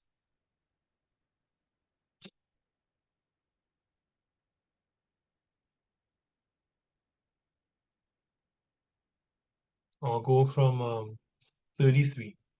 Second Ezra 4 from 33. Then I answered and said, how and when shall these things come to pass? Wherefore are our years few and evil? And he answered me, saying, do not hasten above the Most High, for thy haste is in vain to be above him, for thou hast exceeded much. This is Ezra talking to an angel. Did not the souls, Uriel specifically, did not the souls also of the righteous ask questions of these things in the chambers, saying, how long shall I hope in this fashion? And when cometh the fruit of the floor of our reward? So this reward you keep talking about, Most High, when is this coming? This is what the souls that have already died and are being kept with the Most High are asking. They're being kept in a profound safety. They're asking these questions. Uriel said, you think you're the first man to ask this question? The Most High has this question all the time, bro. And unto these things, Uriel, the archangel, gave them answer and said, even uh, when the number of seeds is fulfilled in you. For ye have weighed the world in the balance. By measure have ye measured the times, by number have ye numbered the times, and he doth not move nor stir them until the said measure be fulfilled. Okay, so when the Most High get his the number of people that he already determined that he's gonna save, the world's done for, right? And not a minute before. Okay.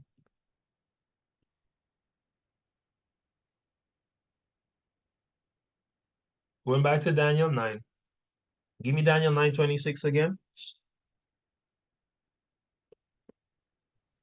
And after 62 weeks shall Messiah be cut off, but not for himself. And the people of the prince that shall come shall destroy the city and the sanctuary. And the end thereof shall be with a flood, and unto the end of war desolations are determined. Right. So it said the people of the prince shall come and destroy the mighty and holy city, man. Sorry, the city and the sanctuary, right? And I asked this before, the people of what prince? Which prince is going to destroy the city and the sanctuary? The prince of light or the prince of darkness? The people of the prince of light or the people of the prince of darkness? Brother Sean. Are going to destroy it, or Who would destroy the city and the sanctuary? Would it be the people of the Prince of Light or the people of the Prince of Darkness that would destroy God's holy temple and his city? the prince of darkness? It would definitely be the people of the Prince of Darkness. And we know it was the Romans that did it. So there's another clue showing you who these people hearken back to, man. Who's their real boss? It's not God. That's why he tell you they can't repent, right? They are the people of the prince of darkness, man, right? And we'll prove that. We'll prove that, right? Remember, the Most High said in Daniel that Greece would destroy the mighty and holy people. Um, though he called them Romans, right? Though they are called Romans in history, they're actually Greeks, all right? Which means they're actually Edomites. All right, they are actually Edomites. All right, and I mean, I got evidence like out the wazoo for this. All right, I even have their own documentation letting you know that you know, they're Edomites, right? Or sorry, Greeks and Romans are the same people. All right. Let's just take a quick gander. The Greek origins of the Romans, part one. All right. This is from novoscriptorium.com. It says, here we present selected excerpts from Dionysius of Halicarnassus's book, The Roman Antiquities. Okay. It's from the Louvre Classical Library. Apparently, there have been hardly any doubt for Dionysius and the majority of ancient Greek and Roman historians up to this time, which is 1st century BC, that the Romans were a nation of mostly Greek origin and genealogy. I'm going to say it again. There had been hardly any doubt for Dionysius and the majority of ancient Greek and Roman historians up to the year 100 BC that the Romans were a nation of mostly Greek origin. That's plain. All right. You can read the rest on your own. I'll put up the document once we finish the study as usual. I also want to pull up this other source here.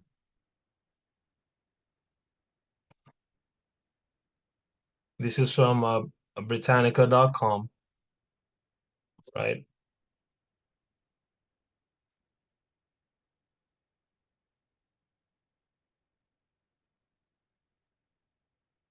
It says by 700 BC, several Greek colonies were established along the southern coast.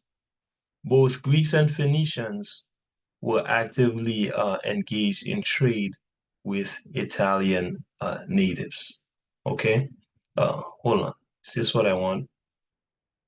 Yep, both Greeks and Phoenicians were actively engaged in trade with the Italian natives. By 700 BC, several Greek colonies were established along the southern coast. Southern coast of where? Along the southern coast of Rome, man. By 700 BC, several Greek colonies were already established along the southern coast of Rome. Both Greeks and Phoenicians were actively engaged in trade with the Italian natives. Okay, by 700 BC, the Greeks were already there, right? Who were they taking over? The Japhites. All right, and this is from their own mouth. Let's move on to Second Esdras. Last piece of evidence that the so-called Greeks are Edomites. Second Esdras 6 and verse 9. Second Esdras 6.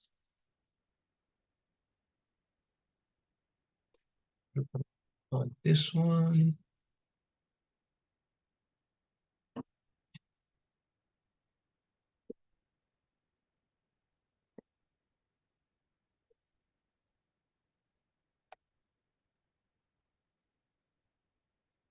Let me get that, Sister Akira. Verse 9.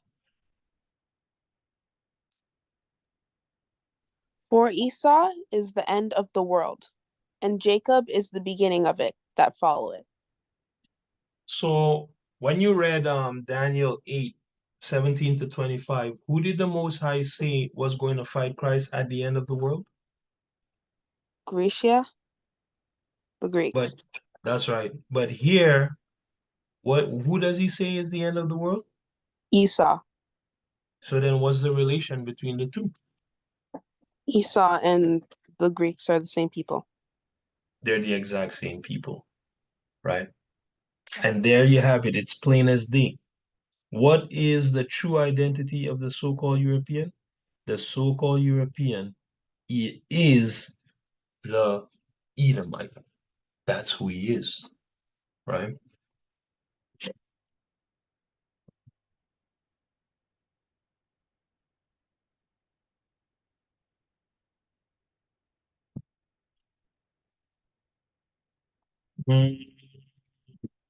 Hmm. Now, do people want to wrap part one here or take another? I think it'll probably be another 20 minutes. I can look at where the so-called European was, where the Edomite was before he was in Europe. I can pull up that, I can look at that point. Um, yeah, and then we can wrap, or I can wrap here and we can look at that in part two. What are people feeling like? You guys okay to go for another 20? Wait, hold on. Mm, mm, mm, mm, mm. Well, it won't be another 20 minutes. Let me see here. Can go forward. No, it'll be longer than that, but you guys will enjoy it, I promise. All right? Okay, well, let's go. All right, so where was the so-called European before he was in Europe? Where was the so-called European before he was in Europe? Let's go to Genesis 36, right? Genesis 36.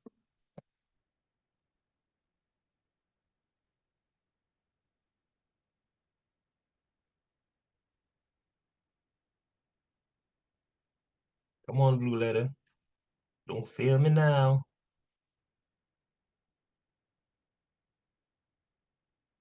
Yeah, let's try that again. Genesis 36.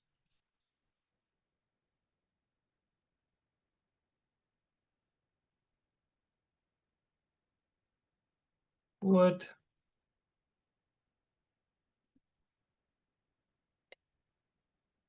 One second, family.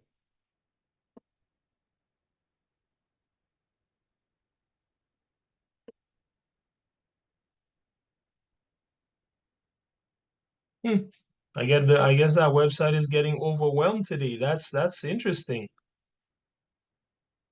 Genesis 36, King James Bible.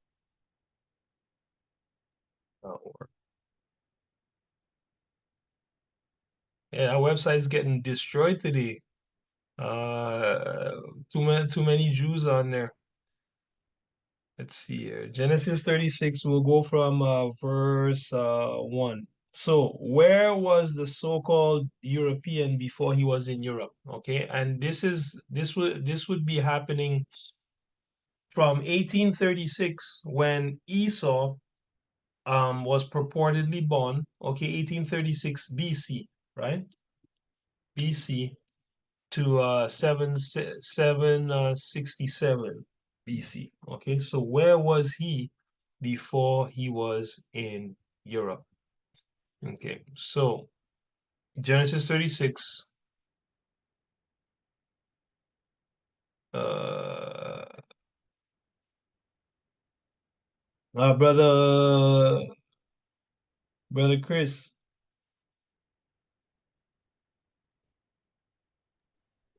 Yep. Want me to read? Yeah, Okay, this is the one, book of Genesis, chapter 36, starting from verse 1. Now these are the generations of Esau, who is Edom. right? Esau took his wives of the daughters of Canaan, Mm-hmm. Adah, the daughter of Elam,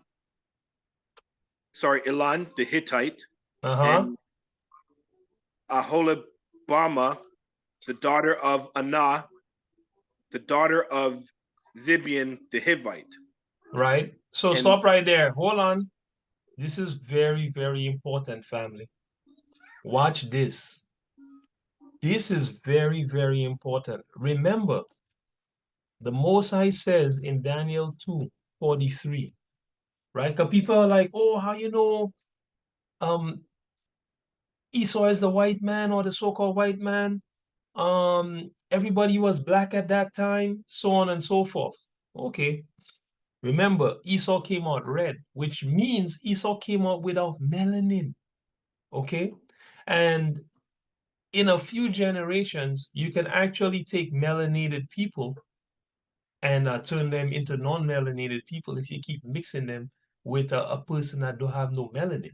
Okay, and a good example of this is Blake Griffin.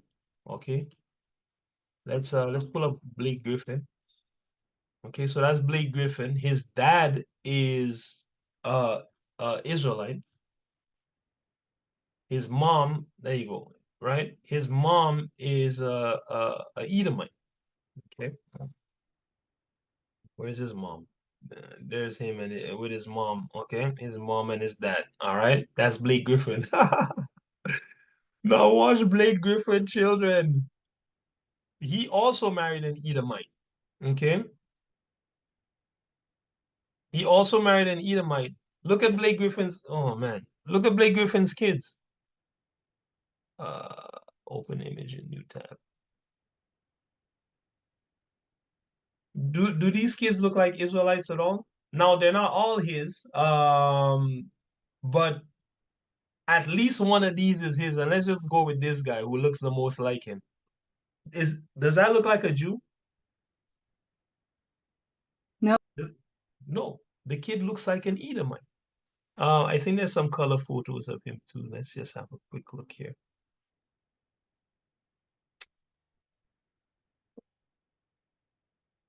Let's just have a quick look here.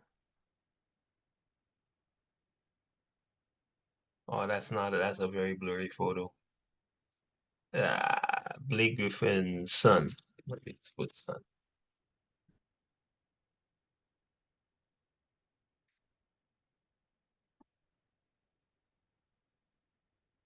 Uh,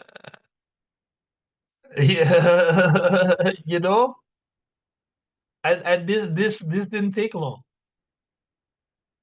This did not take long, right? And the kid looks like an Edomite, man. So why do I bring this up? Remember, Esau, according to God, mixed himself with the seed of men, right? So as this man without melanin starts to mix with people, what happens to them? Their skin starts to lighten. And generation after generation, you may still have certain features from your original race, but you have this melanin that keeps going. Right now, is it possible for him to make a dark skinned person? Yes, man. But more times than not, what happens is the skin lightens. Right? This is the curse of Esau to lighten you up, man. You know, and take away your melanin because that was his curse. The Most High cursed him without melanin. You know. So it says here, Daniel 2:43. As you saw the iron mixed with clay, so the peoples will mix with one another. The peoples. Okay, let's go to the King James here with the boosting. So this Daniel the second chapter is about Nebuchadnezzar's dream, where Nebuchadnezzar sees a statue, and the statue is made of various metals from the head all the way down to the feet, and that statue is representing the various kingdoms that are going to come upon the earth, right? Give me from 40 to 43, Akira. Read from 40 to 43 there for me in Daniel 2. Okay. What's on your screen, right? Yeah. All right. And the fourth and the fourth king Sorry, go ahead. Yeah. And the fourth kingdom shall be strong as iron. For as much as iron breaketh in pieces and subdueth Yeah, all things, right. and as iron that breaketh all these, shall it break in pieces and bruise. So stop right there, right? Anyway, go ahead. Go ahead. Okay. And whereas thou sawest the feet and toes, part of potter's clay and part of iron, the kingdom shall be divided. Right. There shall be in it the strength of the iron. For as much as thou, sorry, it keeps changing. sawest the iron mixed with the miry clay, Mm-hmm. and as the toes of the feet were part iron of the were part iron and part of clay, so the kingdom shall be partly strong Sorry. Yeah, go ahead. and partly broken. Right. And whereas thou sawest the iron mixed with the miry clay, they shall mingle themselves with the seed of men. Mm-hmm. They shall not cleave to one another, even Mm-hmm. as iron is not mixed with clay. So the Most High said this feet, the feet portion of the statue, which represents the last kingdom on earth. And when you read 44, you'll see that. He said, they shall mingle themselves with the seed of men, but they themselves shall not cleave one to another, even as iron is not mixed with clay. And at the end of the world, what do we see? Edomite versus Edomite. Even right now, the war in Ukraine, right, is between who? Edomites and Edomites. America versus Russia, Edomite and Edomite, right? This is basically one head of the eagle versus the other head of the eagle, and that's pursuant to the book of Second Esdras, I believe, between chapter 5 and chapter 7, right? Um, so the Most High they're gonna be fighting one another, but more importantly, they're gonna mingle themselves with the seed of men, and that's what we're seeing. Don't believe that just happened at the end only, and we're seeing the evidence in the scriptures as we're reading in the book of Genesis, because the Most High tell you the first thing Esau did when he left his father's house was go pick up a couple so-called Africans to marry. That's the very first thing he did when he left his father's house, right? Read verse 44 so we can get a clear understanding. Mm. And in the days of these kings shall the God of heaven set up a kingdom, which shall never be destroyed. And the kingdom shall not be left to other people, but it shall break in pieces and consume all these kingdoms, and it shall stand forever. Right. So when would this be happening, Sister Akira? In the it happened before, or would this be happening at the end of the world? And in the days of these kings, maybe at the end of the world. Well, it would definitely be at the end of the world, because when is the Most High going to establish a kingdom that will consume other kingdoms and will stand forever? Right, in the end of the world. In the end of the world, right? I just wanted to show you guys here. Hey, the Most High said these guys were gonna mix themselves in verse 43 with the seed of men, but not cleave one to another. Okay. And we see it happening back in Genesis. Okay. Thank you, Akira. Go ahead, brother Chris. Right. So Esau took his wives of who? The daughters of Canaan, man. The Hamites. Right away. He took two Hamites and wife. And guess who else he took to wife? We're gonna look at who he took to wife, because what you're gonna see in I guess part two, hopefully, of this study is that these are the people that Esau is now going to use as a scapegoat for the inhabitants of Mount Seir, okay, where God says he's from. All right. Um, let's see here. Uh, I want to pull up Genesis 36. Okay, 1 second. Gen 36 in Bible Hub. I want to pull that up in Bible Hub so we can have a look here at a certain verse. Okay, go ahead, brother.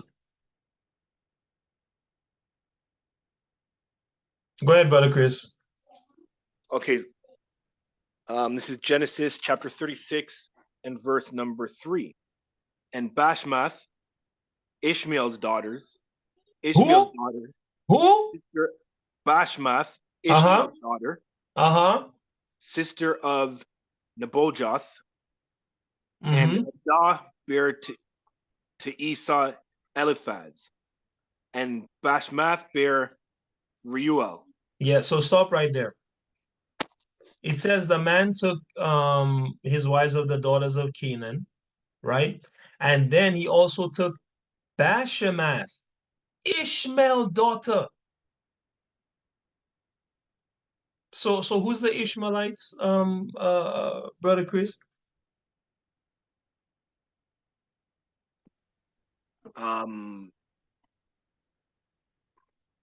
They come from Abraham. Yes, but who But I would be guess the Ishmaelites today? they would be, some of them would be Esau, would be Edomites. Bro, Ishmael cannot be Esau. They're different people. So who are like we know the When you say Grecians, yes. Who are they today? What nation is the Arabs, actually Ishmael? Say again? the Arabs. The Arabs. The so-called Arabs are actually the Ishmaelites. Okay? That's just a quick Google search. You go look it up. The Arabs tell you that they're from Ishmael. They tell you straight up we're the children of Ishmael. Okay. Um, so that's not even debated by anyone. So he took Bashemath, Ishmael's daughter, sister of the people he gonna blame. Okay, the people he gonna scapegoat for having lived in caves, right? Sister of it says here Nebajoth. This guy kills me. Nebajoth, my backside, bro. Let's go see what this Nebajoth really is. Okay. This is the same Genesis 36, verse 3. And Bashemath, daughter of Ishmael, sister of Nebajoth. Okay. In Hebrew, Paleo Hebrew, this is Nabayat. Nabayat. Okay. Let's go see who is Nabayat. Okay, because he took the sister of this guy, this Ishmaelite named Nabayat. Who is Nabayat? Well, it's from Nabat. Okay. Brown Driver Briggs, remember this, family. This is very important for the next part of this lesson, right?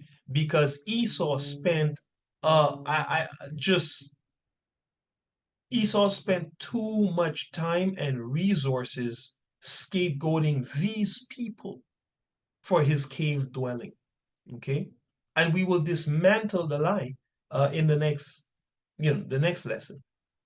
But I want you guys to see like the extent that this guy went to. This guy called him Nebajoth.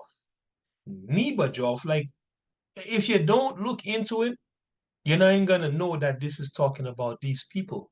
It's the proper name of a people, the Nabateans.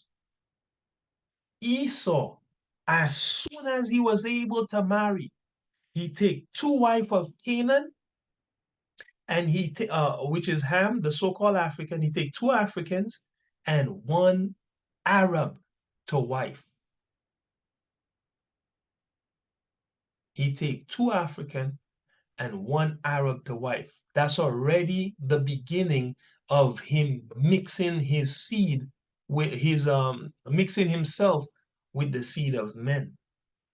Because remember, he came out red. So already these children gonna have a different kind of look. They're not gonna just have their dark brown skin and their features. They're gonna start to have Esau features, especially his skin color. Two Hamites and one so-called Arab. So now you can begin to see why the Arabs look like that. Now you could kind of begin to see why certain Africans like Moroccans look the way that they look. You see? This is not new, you know. This is at least 1816 by this time period, 1816 BC, man. Almost 2,000 years BC. This guy already started off the thing with a mixing, right? And then he gonna scapegoat these people who he took a wife from very early. He gonna scapegoat these people with his cave dwelling, right? Where we at? Verse, I think 3. We just read verse 3.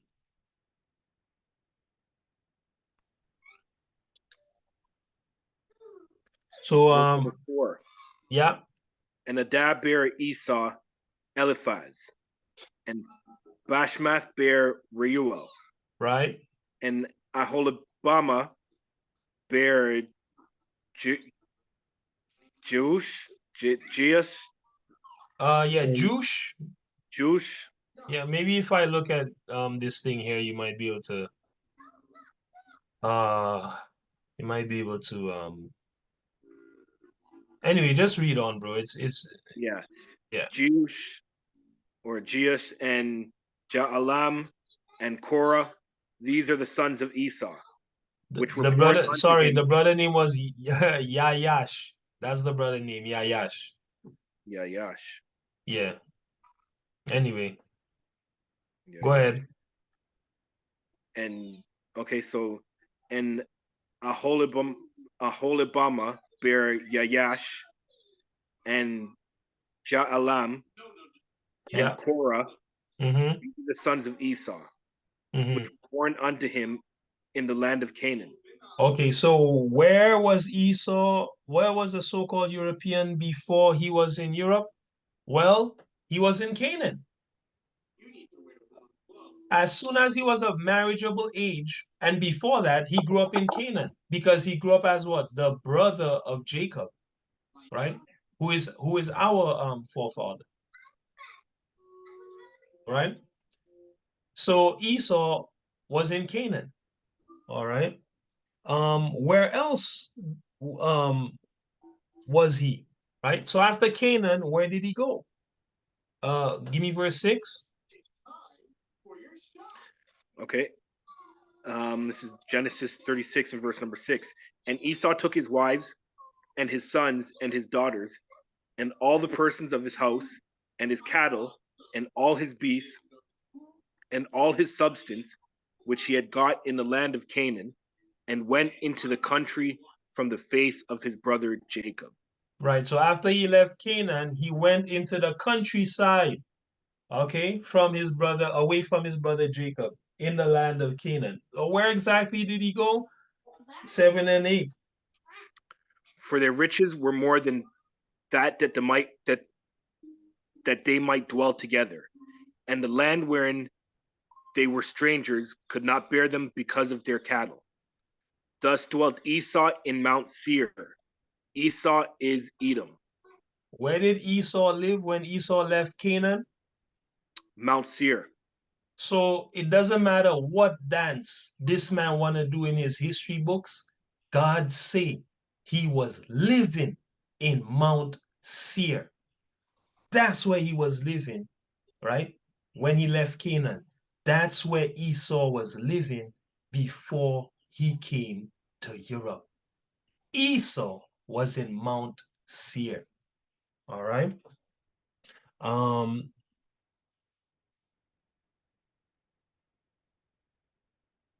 he was there with his 2 Hamite wives and his one Nabatean, which is an Ishmaelite wife. All right. Give me Obadiah 1, and we'll read 1 to 3, Akira. Obadiah 1.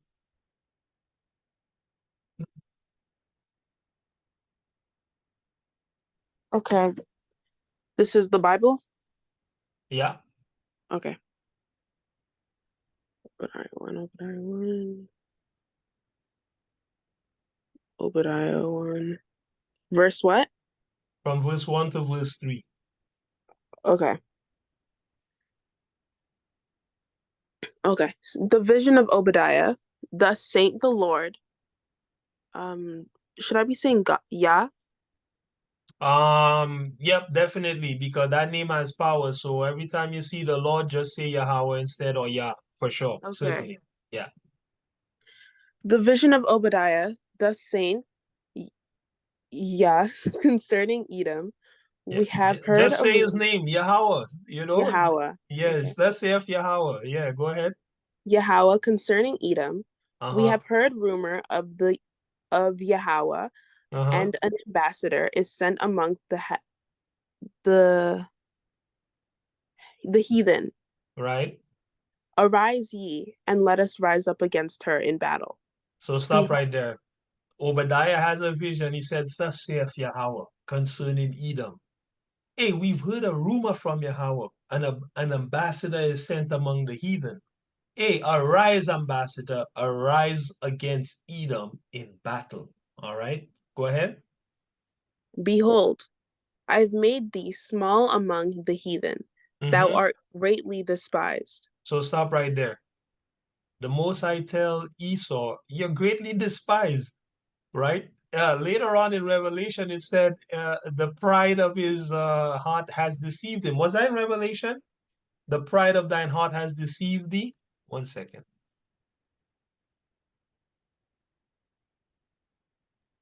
That might be Isaiah. Oh no, it's right here. Oh, oh, very nice. Okay. Um, yeah, because he think everybody like him. And indeed, the most I say the whole world shall worship the beast and his image. But that don't mean they like him. You understand? Because remember, he's using mind tricks on people, right? To get people to believe like he's the best, he's the standard, he's what you should be looking to. You should try and marry one. He's the most valuable. That's the word, right? He's making it look like he's the most valuable.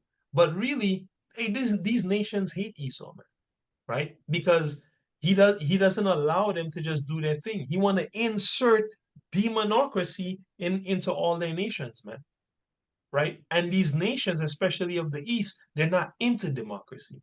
They want to keep their own thing, right? So that's why the Most High is saying, hey, I'm gonna make you small among the heathen. You're greatly despised, buddy. Regardless of how you want to think, you're the best. You understand? And this is the sure mark of a what do you call it? A psychopath, man. They think everybody like them, and you know their poop don't stink, man. But really, and they're the scum of the earth, man, according to the Most High. Right? Go ahead. The pride of thine heart hath deceived thee, thou that dwellest in the clefts of rock, whose habitation is high, that saith in his heart, who shall bring me down to the ground?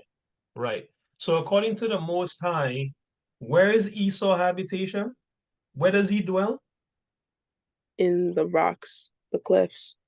The clefts of the rock, which mean the spaces in the rock. What's another name for a space in a rock, family? Cave? In a cave. The Most High said Esau dwell in the cave. He's the cave dweller. From since at least 1816. Well, from 18 from around 1816 onward, right? Because he was born 1836. We know you can't get married before 20 as a Hebrew man. So from time he was 20 onward would have been the chance. Did he get married at exact 20? We don't know. But at least it can't be before that. It has to be after eternity, after 1836, 1816. Esau was dwelling in caves, man. Now, if somebody mad, they got to take that up with the Most High. Because the Most High tell me the man was dwelling in the clefts of the rock. Now, when you look at Esau's history books, uh, Esau tries to tell you, he tries to put it on us all. He tries to tell you about Neanderthals, and let's pull that up first. Neanderthal. This guy actually teaches that these are the ancestors of humankind.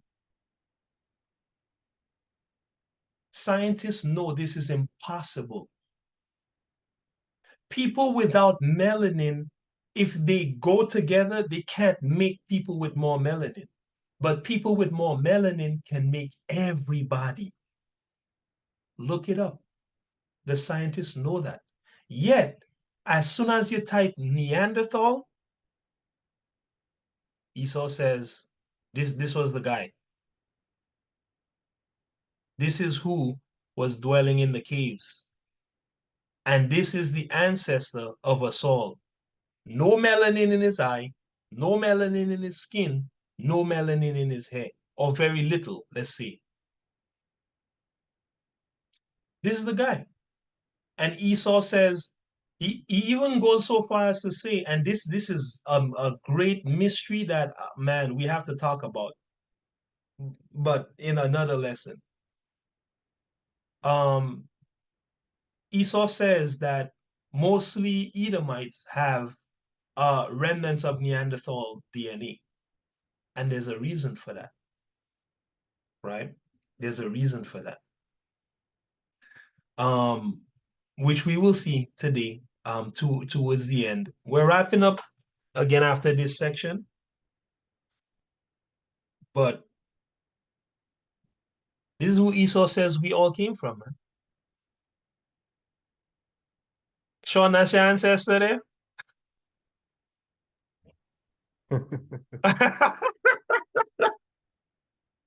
Bro, Sean, that's the guy. That's your forefather. Guy lies about everything. Bro, that man made your curly hair, bro. That man made your tight curls and your dark skin, bro. This guy. Does that add up, family? Right? You know, my wife told me many stories about when they used to try and tell this to ghetto children. And the little ghetto youths used to be like, yo, you must be mad, bro. There's no way we came from apes. The kids, right? The kids would not accept it, right? This is Esau's monkey man with the straight hair, right? Even if this guy was real, his hair would be completely woolly because that's what you need to make straight hair. You need the wool, man. And as the thing descend within the human genome, you know, you get the straight. You can get the straight, but it would have had to start with the woolly. Esau say that's you right there, man. Right? I don't want to get too sidetracked. Um, where was I? Hold on.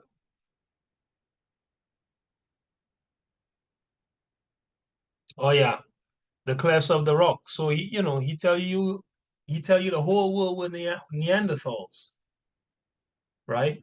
Why is he telling you that? That's Esau's ancestral history. That's all he remember. Esau was in the caves a long time, since after 1816. You know, let's highball and say he went into the caves, 20 years after he got married. Let's give him some time. He was dwelling in the desert for 20 years and then he said, you know what, cave life, right? That's still, 1790 BC, right? And what we're going to see through our study is he left that cave region around 500 BC. So you spend over a millennium in caves, bro. I don't know what to tell you. That's why he keeps pushing the story. We were all cavemen. He says we were all cavemen, but every time he draws the caveman, he draws himself. Esau tells you we were all cavemen, but every time he draws the caveman, he draws himself.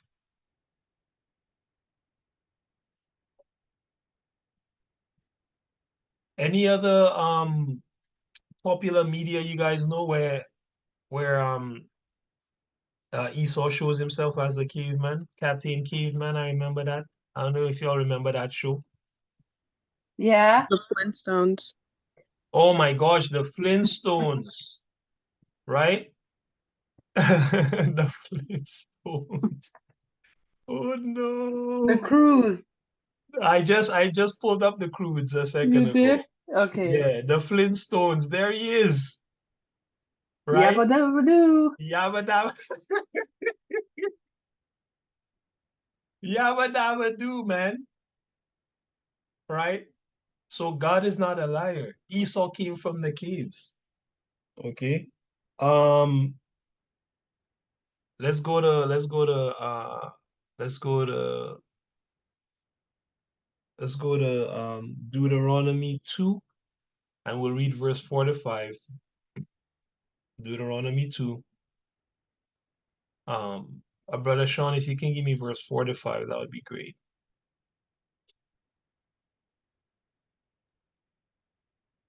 Yeah, excuse the kind of weird English. Hopefully you can still make out the words. Go ahead. And command thou the people, saying, Ye are passed through the coast of the brethren, the children of Esau, which dwell in the your faces. I can't see it because you're covering that part. Oh, But my face is covering it? Hold on. Let me see if I can if you scroll it down a bit, then it should be okay. okay. All right, let me see. Try here. Is my face in the middle of the screen? It really shouldn't It's be. not in the middle, but just at the top corner where that was. Okay. Is that better? Oh, sorry. Wait, hold on. Is that better? Yeah, yeah. Okay. Okay. So the children of Esau which dwell in Seir, and they shall be afraid of you. Mm-hmm. Take ye good heed into your soul, therefore, selves. Selves. Yeah, right. Go ahead. Middle not with them, Mm-hmm. for I will not give you of their land. Right. No, not so much of a foot breadth, Mm-hmm. because I have given Mount Seir unto Esau for possession. Who God say he gave the Mount Seir to? Esau, He say, I gave it to Esau for possession. That place belonged to Esau, man. So yeah, he trying to erase it, but you can't because God said he gave it to you. No matter what you do, you'll always be a caveman. God gave you the cave. Live in it. But the most I tell you, hey, this man don't keep at home. He go in everybody things. In Habakkuk chapter 2. So he defying the most high, right? But for a long time, that's where he was, right? It says they dwell in Seir. The children of Esau, they live in Mount Seir. All right.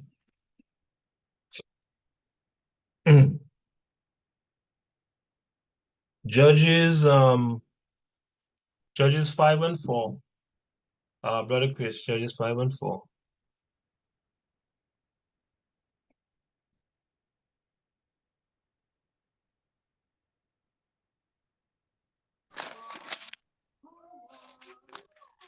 Okay. Let's get it.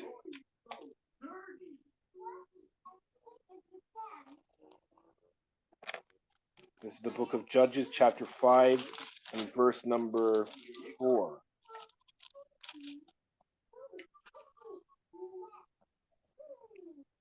Okay, it says, Yahweh, when thou wentest out of Seir,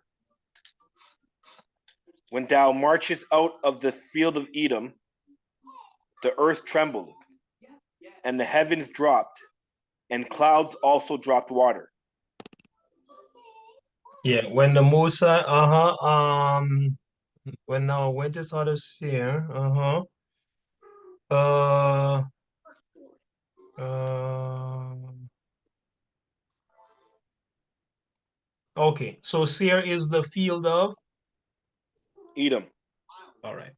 right? So that just that was just to show, listen, man, beyond the shadow of a doubt, that place belongs to Esau. Now, what you're gonna see is that Esau had to kick people out of that place to get the place, just like we had to kick people out of Canaan to get it, because the Most High had already given it to us. And for that, we want to go to Deuteronomy chapter 2. If you can give me that, Sister Akira, Deuteronomy chapter 2, and go from 19. Okay, just hold on a second. Yep. Deuteronomy chapter 2. You want to go from 19 to 22, and that's the last scripture for today. Next Shabbat, Lord willing, we will continue the lesson. 19 to 22? 19 to 22. Okay. And when thou comest nigh over against the children of Ammon, distress them not, nor meddle with them, for I will not give thee of the land of the children of Ammon any possession, because I have given it unto the children of Lot for a possession. So stop right there. So the Most High is in the habit of giving people lands, and that's theirs. Okay, no matter what you do, that's their land, right? So no matter what you do, they're gonna end up back in that land because God already said that's their land. So Ammon was the land of the children of Lot. That's it, right? Go ahead. That also was accounted a land of giants. Giants dwelt to reign in old time, and the Giants dwelt therein in old time, and the Ammonites called them Zumims. Yeah, Zamzumims. Yeah. So and of course these giants are just big people, okay? Really tall people, like your NBA players, basically. All right. There's no 50-foot people, all right? That never happened on Earth. All right. Go ahead. A people great and many and tall, as the Anakims. So stop right there. Wait, and tall as the Anakims. If you look up the Anakims are Hamites. Okay, it's the Hamite that has the giant gene. All right. They kept it, I guess, after the flood. All right. So it's the Hamites that have the giant gene. The Anakims were Hamites. All right. And when you look at some Hamite tribes, for example, I think certain Sudanese, just horribly tall people, just gigantic. They're gigantic people. Who else? Some of the Zulus are pretty gigantic. Hamites, man. They got the giant gene, right? Even my son's family has the giant gene because his uncles are huge, right? And he's gonna be a big one himself, right? So go ahead. But Yahweh destroyed them before them. And they exceeded them and dwelt in their stead. Yeah, they succeeded them and dwelt in their stead, right? Go ahead. As he did to the children of Esau, which dwelt in Seir. When he destroyed the Horims before them, and they exceeded them and dwelt in their stead, even unto this day. And they exceeded or succeeded? And they succeeded them. Right. And dwelt in their stead, even unto this day. Right. So it says, hey, listen, the Most High made sure that the children of Ammon, the children of Lot, all right, have that land for a possession. Okay. Yahweh destroyed the children of Ammon and basically gave it to the children of Lot. All right, that's if I understand that correctly. I believe that that's what's going on there. But the point is this: he said the same way the Most High gave certain land to certain people, and they had to kick out other people to take the land. He's done that for Israel, which we know. He said that's the same way the Most High gave Seir, right, to Esau. He said he destroyed the Horims, right? In the face of Esau, which means he allowed Esau to destroy the Horims. Okay, and the Edomites succeeded, which means came after the Horites and dwelt in Mount Seir instead of the Horims unto this day. Now, are you guys ready for this? When I saw this, I didn't know what to think. Okay. Uh, Let me pull this up. Deuteronomy 2:22.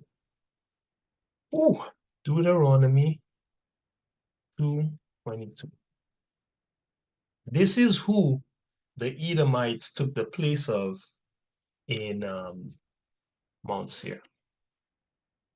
Blue letter Bible. Is this thing working? No, it's working. Okay.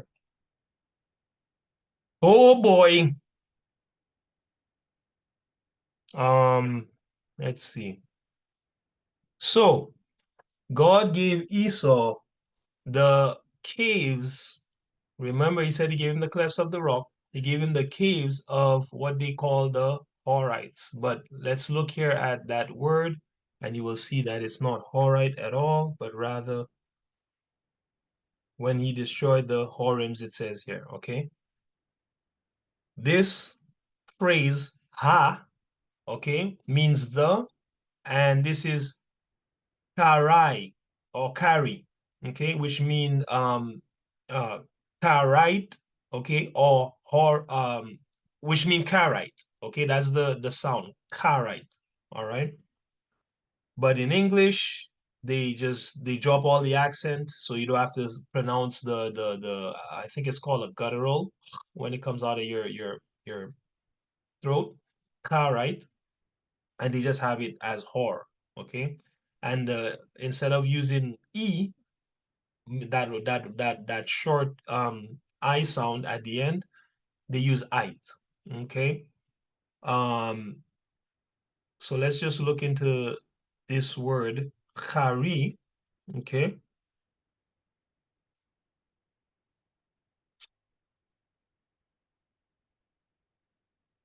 Brown Driver Briggs, usually proper name of a people or person, cave dweller, all right? Cave dweller. That's what Kharite mean, okay? Cave dweller. Um, where is it? What they tell you?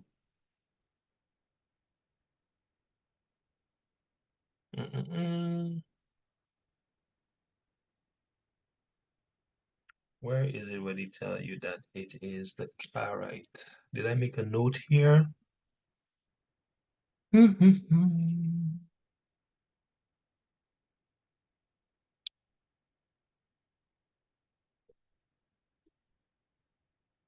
Who are the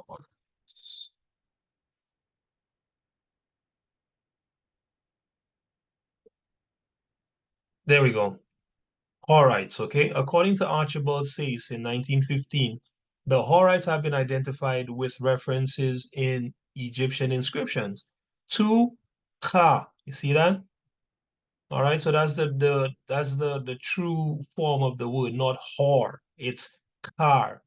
Okay, and as we go through the Hebrew, I hope you guys are starting to see a lot of times when you see these OR and this H, like I hope you're starting to see basically how to convert the words back into ancient Hebrew. A lot of times when you see H, it's ka, you know, a lot of times when you see O, it's a, and so on and so forth, right?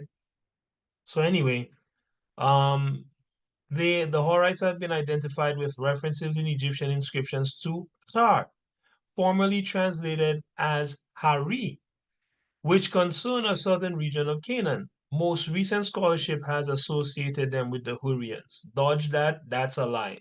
Okay, they're not no Hurrians. But I wanted to show you the Ka portion of their names. Okay, that is Harite, not Horite. Okay, um, yeah, I can close this.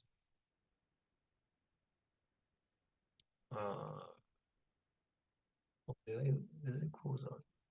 There we go. Okay. So, the Karite. Who are the Horites or Karites, and what is Mount Seir? Okay. So, where did I go here?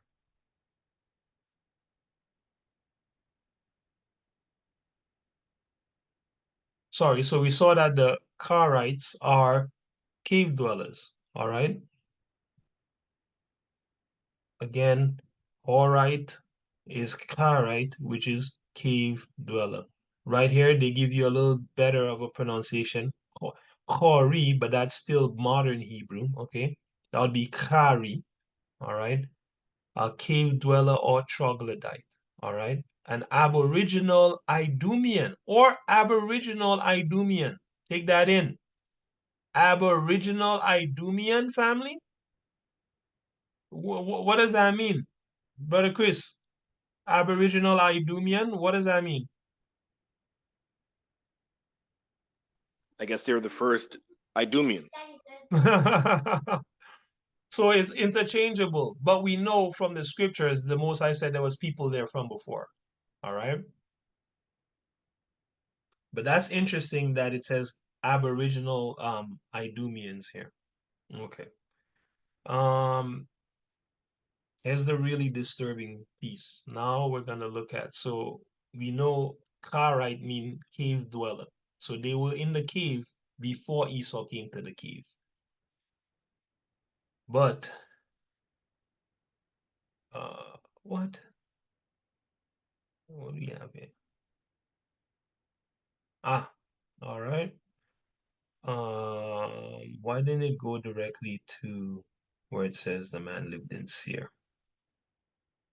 Let's pull this up. Genesis 36 and 8. Thus dwelt Esau in Mount Seir. What is Mount Seir? Okay. What is Mount Seir? Oh boy. According to the Most High, Mount Seir is two things. The mountains of Petra, okay? All right. So this is from nabatea.net. Here's the highlight. A great deal of confusion has come about by people confusing Mount Seir with this location. The location it's talking about is Bozrah, okay, which was the capital city of Edom. Come by a great deal of confusion has come about by people confusing Mount Seir with this location, with Bozrah, okay? Rather, Mount Seir was the mountains of Petra.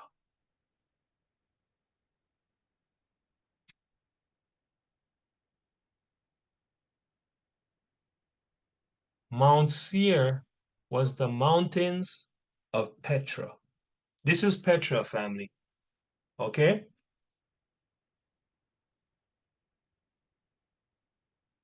This is where the scriptures were talking about when it said Mount Seir. Do we see anything that resembles Edomite civilization? Akira, do you see anything here that resembles Edomite civilization? It This is reminds in the middle of the desert in Jordan. Do you see anything that resembles Edomite thing? it reminds me of like their like Roman and Greek temples and That's whatnot. right. That's right. This is in a cliffside in the middle of the desert. Okay. The brother just said here in the article that Mount Seir was the mountains of Petra, man. So when the Most High tell you Esau dwelt in Mount Seir, and we go and we look at this, you can't tell me it was Nabateans, which is what they put in the books. They say Nabateans dwelt here. How? How? When you look at Petra, Jordan, all you see is so-called Greek and so-called Roman architecture. I don't know any ancient civilization that was busy building their cities with other people's gods and styles, you know, in the cities, man. I don't know of ancient Chinese that was building their buildings to look like the ancient Indians. I don't know ancient Indians or Persians that were building their buildings to look like the ancient Egyptians. I don't know ancient Egyptians that were building their buildings to look like the ancient Babylonians, man.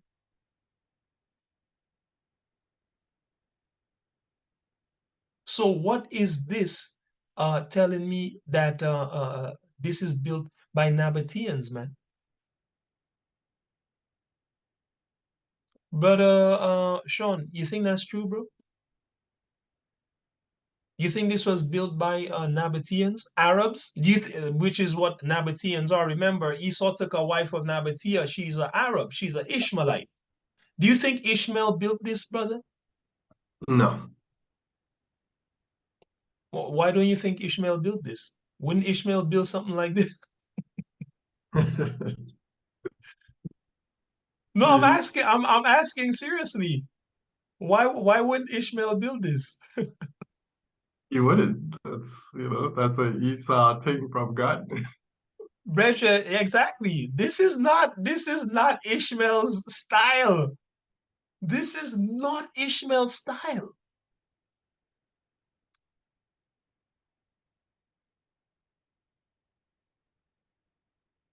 Come now, right?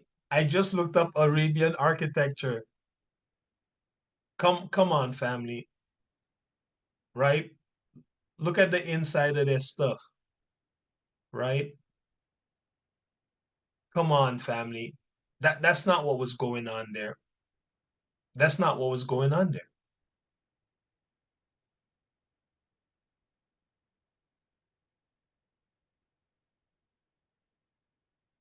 These guys built that. The same people that this is their style.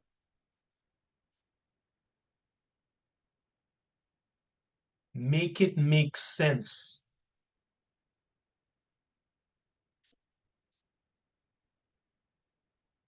Okay. One more point. So, um, that was this brother's account telling you Mount Seir is Petra. So that's solid. The caves he was living in, that was the picture of the caves that he was living in. And that place, they try to tell you it's a place of tombs. But as you read more, they start confessing it had tombs and dwellings, family, meaning living spaces. Okay. Um, one more thing we want to see about Seir. Okay, so we just came from um this is Genesis 36 and verse 8, last scripture, Seir. Thus dwelt Esau in Mount Seir. Okay, what is Mount Seir? It says here,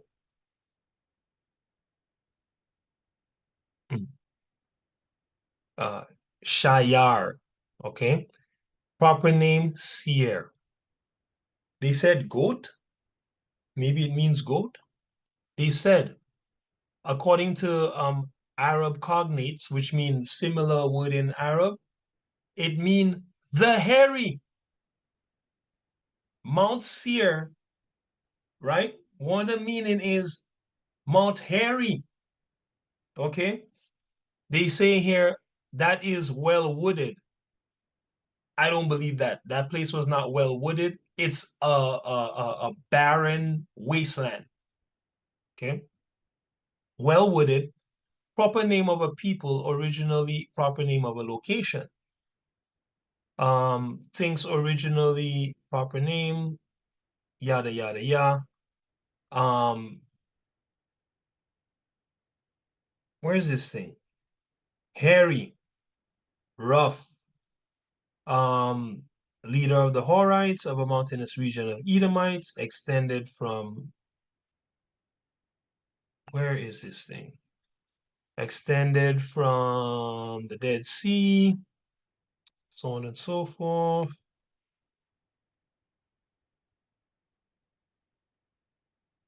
Where is it? Did did I note it? Okay. What? We were just here.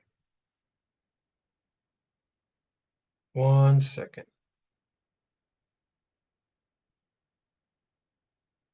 Shayar. Okay. They say here,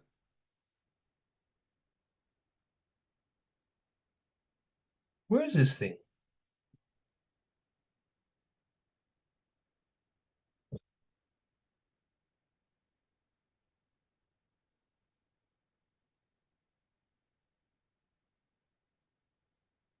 Ah, yeah. Okay, so this is it. All right.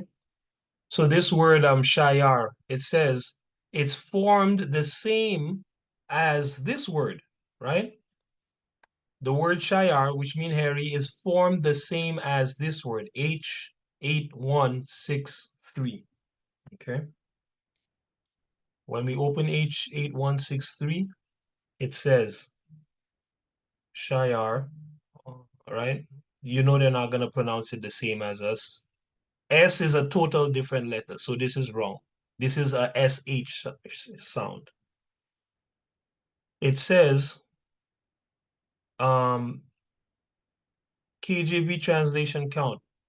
KJV translates Strong's H8163 in the following manner. Kid, 28 times.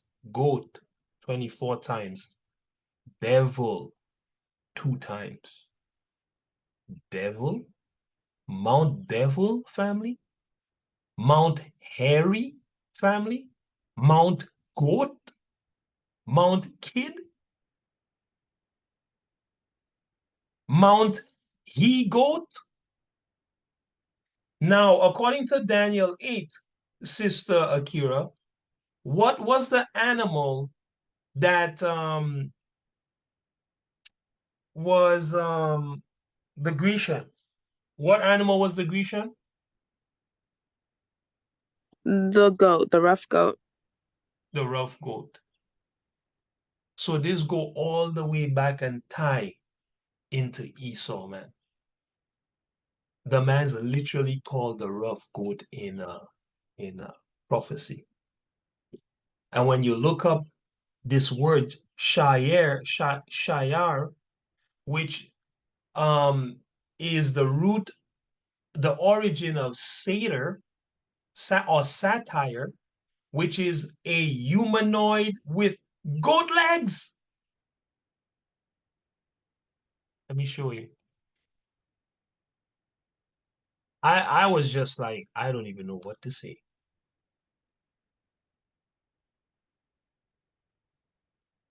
Remember, the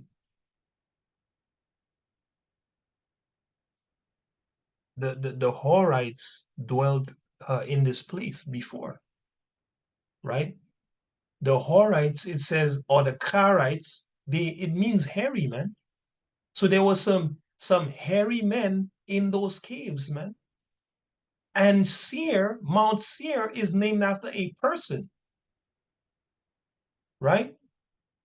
Later on in history, this came to be the image of the satyr, which is made off of the word seer, right? The the word as a noun means a he-goat. By analogy, a fawn, a devil, man, a goat, a hairy person, a kid, or a satyr or satire, which is what I just looked up, right? So this was the mountain of what? What would be a different way to say this? This was the mountain of what? Brother Sean?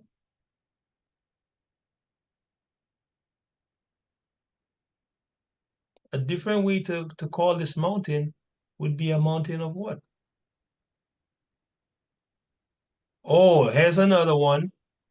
Uh-oh. Seer, Shayar also means what?